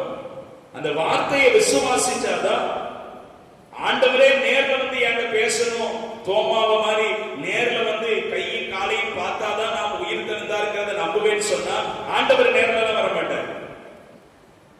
ஆண்டவர் நேர்ல வந்து பார்க்கிற அளவுக்கு நீங்களும் நானும் இன்னும் அவரை தரிசிக்கக்கூடிய பரிசுத்த நமக்குள்ள இல்ல. அப்ப ஆண்டவர் எப்படி வெளிப்படுத்துவார் அப்படின்னா தம்முடைய வார்த்தையினாலதான் வெளிப்படுத்துவார். அந்த வார்த்தையை நீங்க என்ன பண்ணணும், விசுவாசிக்கணும். இது எனக்குரிய வார்த்தை, இது எனக்குரிய வாக்குத்தத்தம் அப்படின்னு சொல்லி நீங்கள் விசுவாசிக்கணும். அப்போ இந்த 100க்கு அதிபதி சொல்லுகிற ஒரு வார்த்தை, நீ ஒரு வார்த்தை சொல்லும், என் வேலைக்காரன் என்ன பண்ணுவான், சுஸ்தமாவான். பாருங்களேன், அதே போல நடந்துதான் பாருங்க. அதே பரிசுத்த மத்தேயு 8ஆம் அதிகாரம் நீங்க வாசித்து பாருங்க, 13வது வசனத்தை வாசிங்க. பின்பு இயேசு 100க்கு அதிபதியை நோக்கி, நீ போகலாம், நீ விசுவாசித்தபடியே உனக்கு ஆக கடவுது என்றார். அந்த நாளிகையிலே அவன் வேலைக்காரன் என்ன பண்ணினா, சொஸ்தமான. இயேசு சொன்ன அந்த நாளிலே அவனுடைய வேலைக்காரன் என்ன பண்ணினான், சொஸ்தமானான் என்று வேதம் சொல்லுகிறது. அப்ப ஆண்டவரால் புகழப்படணும். ஆண்டவர் அந்த 100க்கு அதிபதியுடைய விசுவாசத்தை பார்த்து எல்லாருக்கும் முன்னாடி சொல்றான், இஸ்ரவேலருக்குள்ள இப்படிப்பட்ட ஒரு விசுவாசத்தை இந்த மனுஷனிடத்தை தவிர நான் வேற யாருமே என்ன பண்ணல, பார்க்கவில்லை என்று சொல்லுகிறான். இன்னைக்கு உங்க விசுவாசம் எப்படி இருக்கிறது? ஆண்டவரால் நீங்களும் என்ன பண்ணணும், புகழப்பட வேண்டும் என்று கர்த்தர் என்ன பண்ணுகிறார், விரும்புகிறார். உங்களை குறித்தும் கர்த்தர் சாட்சி கொடுக்க என்ன பண்ணுகிறார், விரும்புகிறார். அப்ப நம்ம வாழ்க்கையில ஆண்டவருடைய வசனத்தை நம்ம என்ன பண்ணணும், விசுவாசித்து நடக்கணும். இரண்டாவதாக நீங்க வேதத்தில் திருப்பிக் கொள்வீர்கள் என்று சொன்னால் பரிசுத்த யோவான் எழுதின சுவிசேஷம் 8ஆம் அதிகாரம், பரிசுத்த யோவான் எழுதின சுவிசேஷத்தை நம்ம திருப்பிக் கொள்வோம். 8ஆம் அதிகாரத்திலே ஒரு அழகான சம்பவம் அங்கே நமக்கு சொல்லப்படுகிறதை நம்ம பார்க்க முடியும். பரிசுத்த யோவான் எழுதின சுவிசேஷம் 8ஆம் அதிகாரத்திலே 3வது வசனத்தை நீங்க வாசிங்க. அப்பொழுது விபச்சாரத்தில் கண்டுபிடிக்கப்பட்ட ஒரு ஸ்திரியை வேதபாரகரும் பரிசேயரும் அவரிடத்தில் கொண்டு வந்து அவளை நடுவே நிறுத்தி, போதகரே, இந்த ஸ்திரீ விபச்சாரத்தில் கையும் மெய்யுமாய் பிடிபட்டால் என்று என்ன பண்ணுகிறார்கள், சொல்லுகிறார்கள். அடுத்த வசனத்திலிருந்து நீங்க வாசித்து பார்த்தீங்கன்னா, மோசேயுடைய நியாயப்பிரமாண சட்டப்படி இந்த விபச்சார ஸ்திரீ என்ன பண்ணணும், கல்லெறிந்து கொல்ல வேண்டும் அப்படின்னு மோசே நமக்கு என்ன பண்ணி இருக்கிறார், கற்றுக் கொடுத்திருக்கிறார் என்று அங்கிருந்த மனிதர்கள் எல்லாரும் என்ன பண்றாங்க, ஆண்டவர் என்ன சொல்லுவாரு அப்படிங்கறத என்ன பண்றாங்க, எதிர்பார்த்து கொண்டிருக்கிறாங்க. ஒரு பாவத்துல ஒரு பெண் கையும் களவுமாக பிடிபடுகிறார். பிடிபட்ட உடனே அவங்க நேரா அந்த பெண்ணை எங்க கொண்டு வராங்க, இயேசுவினிடத்துல தான் கொண்டு வந்தாங்க. இயேசுவினிடத்துல எது கொண்டு வந்தாங்க, மோசேயுடைய நியாயப்பிரமாணம் என்ன சொல்லுதுன்னு கேட்க கொண்டு வந்தாங்க. அதுக்கெல்லாம் அவங்க கொண்டு வரல. அவங்களுடைய நோக்கம் என்ன அப்படின்னா, 6வது வசனத்தினுடைய முதல் பகுதியை வாசிங்க. அவர் மேல் குற்றம் சுமத்துவதற்கான காரணம் உண்டாகும் பொருட்டு அவரை சோதிக்கும்படி இப்படி என்ன பண்ணாங்க, சொன்னார்கள். விபச்சார பெண்ணுக்கு, பாவம் செஞ்ச பெண்ணுக்கு தண்டனை கொடுக்கணும் அப்படிங்கிற நோக்கம் இல்லை அவங்களுக்கு. அவங்களுக்கு நோக்கம் என்ன, இயேசுவை எப்படியாவது என்ன பண்ணிடணும், குற்றப்படுத்திடணும். அவரை சோதித்து எப்படியாவது அவர் வாயிலிருந்து வார்த்தையில வச்சு என்ன பண்ணி அவரை உச்சப்படுத்தணுங்கிறது அவங்களுடைய நோக்கம். இயேசுவினிடத்துல கொண்டு வந்து சொல்றாங்க, இயேசுவே, இவள் பாவம் செய்து கையும் மையுமாய் பிடிக்கப்பட்டு விட்டார். மோசேயுடைய நியாயப்பிரமாண சட்டப்படி இந்த பெண்ணை கல்லெறிந்து கொள்ள வேண்டும். நீர் என்ன சொல்லுகிறீர் என்று சொல்லுகிற போது இயேசு கிறிஸ்து என்ன பண்ணல, எந்த வார்த்தை பேசல. அவர் தரையில் என்ன பண்றாரு, எழுதி கொண்டே இருக்கிறார். மறுபடியும் கேட்கிறாங்க. 7வது வசனம் சொல்லுகிறது, அவர்கள் ஓயாமல் அவரை என்ன பண்றாங்க, கேட்டுக்கொண்டே இருக்கையில் இயேசு நிமிர்ந்து ஒரு வார்த்தை சொல்றாரு. என்ன வார்த்தை சொன்னாரு? உங்களில் பாவம் இல்லாதவன் இவள் மேல் முதலாவது என்ன பண்ண கடவன், கல்லறிய கடவன் என்று சொல்றார். ஆண்டவர் கரெக்டா தானே சொன்னாரு. உங்களில் பாவம் இல்லாதவன் முதல்ல இவன் மேல என்ன பண்ணிட்டோம், கல்லறியட்டு சொன்ன உடனே அங்க வசனம் சொல்லுகிறது, 9வது வசனத்தை நீங்கள் வாசித்து பார்த்தால், அவர்கள் அதை கேட்டு தங்கள் மனசாட்சியிலே கடிந்து கொள்ளப்பட்டு பெரியோர் முதல் சிறியோர் வரை என்ன பண்ணாங்க, ஒவ்வொருவராய் போய்விட்டார்கள். இயேசு தனித்திருந்தால் அந்த ஸ்திரீ என்ன பண்றார், நடுவே நிற்கிறார். எனக்கு அருமையான தேவ ஜனமே, நான் ஏற்கனவே அடிக்கடி உங்களை சொல்ற ஒரு வார்த்தை தான். இயேசு கிறிஸ்து பாவத்தை தான் என்ன பண்ணுவார், வெறுப்பார். பாவி என்ன பண்ணுவார், நரகத்துல போடுவாரா? நீங்க சொல்றத பார்த்தா பாவியே என்ன பண்ணுவார், நரகத்துல போடுவார். இல்ல, பாவியை கர்த்தர் என்ன பண்ணுகிறார், நேசிக்கிறார். பாவத்தை என்ன பண்றார், வெறுக்கிறார். அப்ப ஆண்டவரும் என்ன பண்றார், அவர்கிட்ட சொல்ற ஒரு வார்த்தையை பாருங்களேன். வேதம் சொல்லுகிறது 10வது வசனத்தில், இயேசு நிமிர்ந்து அந்த ஸ்திரீயை தவிர வேறு ஒருவரையும் காணாமல், ஸ்திரீயே, உன்மேல் குற்றம் சாட்டினவர்கள் எங்கே? ஒருவனாகிலும் உன்னை ஆக்கினைக்குள்ளாக தீர்க்கவில்லையா? அப்ப சொல்ற ஆண்டவர் சொன்னார் பாருங்க, அவர் இல்லை ஆண்டவர் என்று சொல்கிறார். இயேசு அவனை நோக்கி 11வது வசனம் சொல்லுகிறது, நானும் உன்னை ஆக்கினைக்குள்ளாக தீர்ப்பதில்லை, நீ போய் இனி என்ன பண்ணாத, பாவம் செய்யாதே. இப்ப இந்த ஸ்திரீ எங்க வராங்க அப்படின்னா, வேத ஆராய்ச்சியில் சொல்றாங்க, இந்த ஸ்திரீ தான் அந்த ஸ்திரீயாக இருக்கும் அப்படி சொல்றாங்க. நீங்க வேதத்துல அப்படியே இன்னொரு பக்கத்தை திருப்பி கொள்ளுங்க. பரிசுத்த லூக்கா எழுதின சுவிசேஷம் 7ஆம் அதிகாரத்துக்கு வாங்களே. பரிசுத்த லூக்கா எழுதின சுவிசேஷம் 7ஆம் அதிகாரம் வேதம் சொல்லுகிறது. நம்ம வாசித்து வேகமா வாசிக்கல. 47வது வசனத்தை வாசிங்க. ஆதலால் நான் உனக்கு சொல்லுகிறேன், இவள் செய்த அநேக பாவங்கள் மன்னிக்கப்பட்டது, இவள் மிகவும் அன்பு கூர்ந்தாலே எவனுக்கு கொஞ்சம் மன்னிக்கப்படுகிறதோ என்று சொல்லி அவளை நோக்கி உன் பாவங்கள் மன்னிக்கப்பட்டது என்றார் என்று வேதத்திலே நமக்கு சொல்லப்படுது. இந்த பகுதியை நீங்க வீட்டில் போய் வாசித்து பாருங்க. 40வது வசனத்திலிருந்து எழுதப்பட்டிருக்கிறது. லூக்கா 7ஆம் அதிகாரம் 40வது வசனத்திலிருந்து 50வது வசனம் வரைக்கும் இந்த சம்பவத்தை நீங்க வாசிங்க அப்படின்னா, சீமோன் என்கிற ஒருவனுடைய வீட்டுக்கு ஆண்டவர் என்ன பண்றார், பந்தி இருக்கும்படி போகிறார். அங்க வர்ற ஒரு பெண் தான் இந்த பெண் என்று, அந்த விபச்சார பெண் கையும் மையுமாக பிடிக்கப்பட்டவளாக இருக்கும் என்று வேத ஆராய்ச்சியாளர்கள் சொல்லுகிறார்கள். அப்ப ஆண்டவர் சொல்லுகிறார், உன் பாவங்களோடு என்ன பண்ணப்பட்டது, மன்னிக்கப்பட்டது. 50வது வசனம் சொல்லுகிறது, இயேசு ஸ்திரீயை நோக்கி உன் விசுவாசம் உன்னை ரட்சித்தது, சமாதானத்தோட போய் என்று சொல்லி என்ன பண்ணுகிறார், அந்த ஸ்திரீயை என்ன பண்ணுகிறார், அனுப்புகிறார். எனக்கு அருமையான தேவ ஜனமே, நம்முடைய வாழ்க்கையிலும் கூட ஆண்டவர் நம்முடைய பாவங்களை மன்னிக்கிறார். நம்மளை என்ன பண்ணுகிறார், பாவத்தை மன்னித்து பரிசுத்தப்படுத்துகிறார். ஆனா தொடர்ந்து அந்த பாவத்தில் நம்ம என்ன பண்ணக்கூடாது, நிலை நிற்கவே கூடாது. ஒரு ஆள் எங்க ஊர்ல ஒருத்தர் சொன்னாரு, நான் அவர்கிட்ட சொல்றேன் அடிக்கடி, நீங்க ஏன் இந்த பாவத்தை செய்யறீங்க, அதை விட்டுற வேண்டியதா? அதான் நான் டெய்லி பாவம் செஞ்சிருக்கிற கோயிலுக்கு போயிட்டு, சர்வ வல்லமை மிகுந்த இரக்கமுள்ள பிதாவே என்ன பண்றேன், தப்பி போன ஆடுகளை போல நாங்களுடைய வழிகளை விட்டு வழி விலகி போகிறோம்.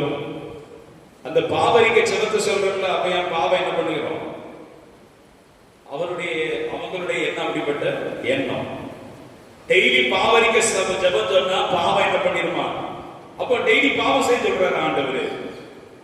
இல்ல, பாவத்தை விட்டு நாம் மனம் திரும்புகிற ஒரு வாழ்க்கையை தான் கர்த்தர் எதிர்பார்க்கிறார். நம்ம ஏன் அந்த ஜெபத்தை தினந்தோறும் சொல்றோம்? பாவம் நிறைந்த உலகத்துக்குள்ள நம்ம என்ன பண்றோம், வாழ்ந்து கொண்டிருக்கிறோம். பொல்லாங்கானுக்குள் இந்த உலகம் இருக்கிறது என்று வேதம் சொல்லுகிறது. அப்ப பாவம் நிறைந்த உலகத்துக்குள்ள நம்ம பல வேலைகளுக்காக பல இடங்களுக்கு போறோம், பல இடங்களில நம்ம பார்க்கிறோம், பாவங்கள் எல்லாம் ரொம்ப சர்வசாதாரணமா நடக்க ஆரம்பித்து விட்டது. அப்ப இதெல்லாம் நம்ம பார்க்கிற போது நம்முடைய சரீரமும் என்ன பண்ணுகிறது? பாவத்தினாலே கரைபடுகிறது. அப்ப அந்த பாவத்தினாலே கரைபட்ட சரீரத்தை தினந்தோறும் அவருடைய ரத்தத்தினாலே கழுவி சுத்திகரிப்பதற்கு தான் ஒவ்வொரு ஆராதனைகளிலும் பாவ அறிக்கை ஜெபத்தை என்ன பண்ணியிருக்கிறாங்க? வைத்திருக்கிறார்கள். அதுக்காக நீ தினந்தோறும் பாவம் செய்யும், தினந்தோறும் கோயில வந்து பாவ அறிக்கை ஜெபம் பண்ணுவோம், பாவம் மன்னிக்கப்படும் அப்படி இல்லை. நம்ம பாவத்தை விட்டு மனம் திரும்புவதை தான் கர்த்தர் என்ன பண்ணுகிறார்? விரும்புகிறார். பாவத்துல நிலை நிற்க விரும்பல, பாவத்தை விட்டு மனம் திரும்ப. இப்ப இந்த ஸ்திரியை குறித்து பார்க்கிற போது அதுக்கு பிறகு அவள் இந்த பாவத்தை செய்யவில்லை. அவள் மனம் திரும்பின ஒரு வாழ்க்கைக்குள்ள வர்ற ஆண்டவர் அதனாலதான் அந்த ஸ்திரியை பார்த்து சொல்லுகிறார், உன் பாவம் உனக்கு மன்னிக்கப்பட்டது, நீ சமாதானத்துடனே போய் என்று சொல்லுகிறார். எனக்கு அருமையான தேவ ஜனமே, ஆபிரகாம், மோசே, யோபு, இப்படிப்பட்ட பரிசுத்தவான்களை தான் கர்த்தர் புகழ்ந்தார். அதே போலதான் 100 அதிபதி இந்த பெண்ணையும் ஆண்டவர் என்ன பண்றார்? குறிப்பிட்டிருக்காங்க. இதே போலதான் நம்ம வாழ்க்கை என்ன பண்ணணும்? காணப்பட வேண்டும் என்று சொல்லி கர்த்தருடைய வேதம் சொல்லுகிறது. கர்த்தர் தாமே இந்த வார்த்தைப்படி நம்ம என்ன பண்ணுவாராக? ஆசீர்வதிப்பாராக. தலைகளை தாழ்த்தி ஜெபிப்போம். அன்பின் ஆண்டவரே, உங்களுடைய வார்த்தைகளுக்காக ஸ்தோத்திரம். ஆண்டவரே, கர்த்தரால் புகழப்படுகிறவனே உத்தமன் என்று வேதங்களை நாங்கள் தியானிக்கிறோம். எங்களுடைய வாழ்க்கை ஆண்டவரே உமக்கு முன்பாக ஒரு சாட்சி உள்ள ஒரு வாழ்க்கையாக வாழ ஆண்டவர் எங்களுக்கு உதவி செய்யும். உங்க நாம மாத்திரம் மகிமைப்படட்டும். இப்ப இயேசுவின் நாமத்தில் வேண்டிக் கொள்கிறோம், ஜீவன் உள்ள நல்ல பிதாவே. மறுபடியும் நாம் யாவரும் 212வது ஞான கீர்த்தனை பாடலை பாடுவோம். பிறந்த நாள் கொண்டாடுகிற பிள்ளைகள் இனிப்பு வைத்திருக்கிறாங்க. வாணிப சகோதரர்கள் கொஞ்சம் வந்து வேகமாக கொடுக்க அன்போடு கூட கேட்டுக்கொள்கிறேன். 212வது பாடல், எல்லாம் இயேசுவே எனக்கு எல்லாம் இயேசுவே, தொல்லை நீங்கி உலகில் சுகம் இல்லை. 212வது பாடல், எல்லாம் இயேசுவே எனக்கெல்லாம் இயேசுவே, தொல்லை நீங்கு உலகில்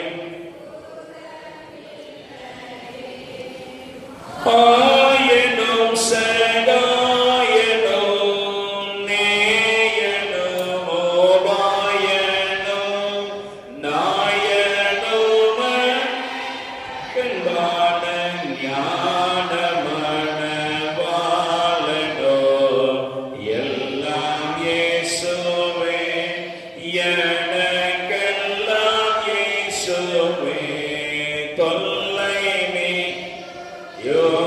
உலகில் இல்லையே. தந்தை தாயின் அஞ்சனம் பந்திலோ சிநேகிதன் சந்தோட சகல யோக சம்புரண பாக்கியமோ, எல்லாம் இயேசுவே எனக்கெல்லாம் இயேசுவே, தொல்லை நீங்கு உலகில் இல்லையே. கவலையில்லாரும் தலோ கண்குளிர ஜோதியோ, கஷ்டமாய் படும் கையிலே கை கண்ட ஔஷதமோ, எல்லாம் இயேசுவே எனக்கெல்லாம் இயேசுவே, தொல்லை உலகில் சுகமில்லையே. போதக பிதாவுமே போக்கினில் வரத்தினில் ஆதரவு செய்திடும் கொண்டாடியோ மெத்தோழனோ, எல்லாம் இயேசுவே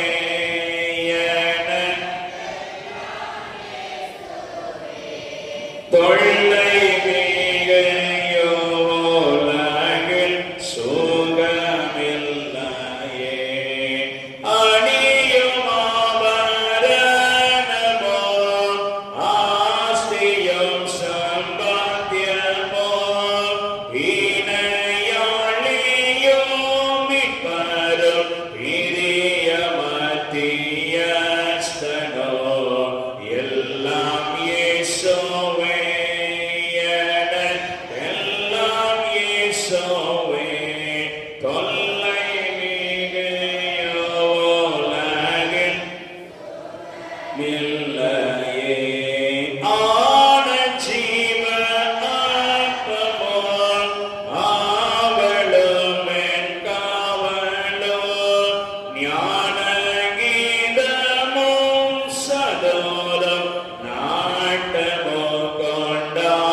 கர்த்தர்தாமே இந்த ஓய்வு நாளை நமக்கு ஆசீர்வதித்து தந்த கிருபை தயவு நினைத்து நாம் ஆண்டவருக்கு நன்றி செலுத்துவோம்.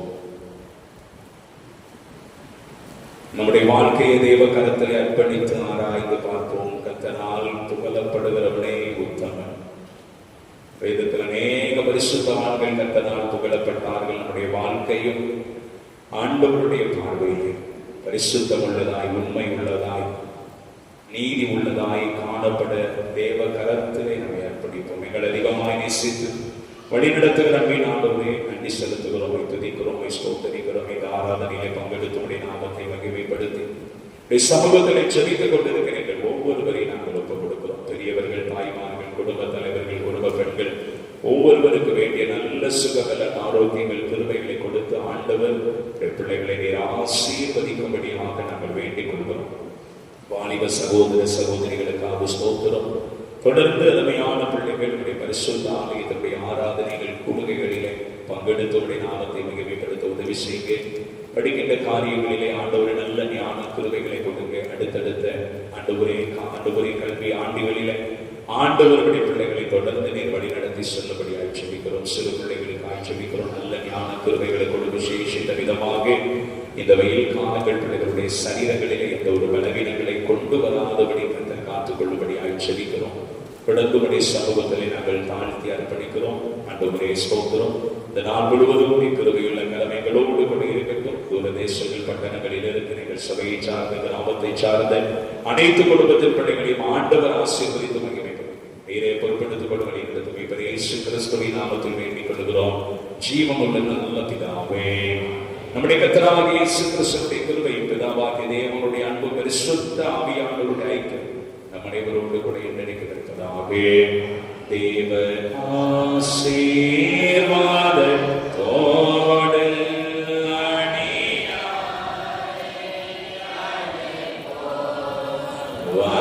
வார்த்தையனோ அப்பத்தாலே போஷித்து வளர்ப்பியோ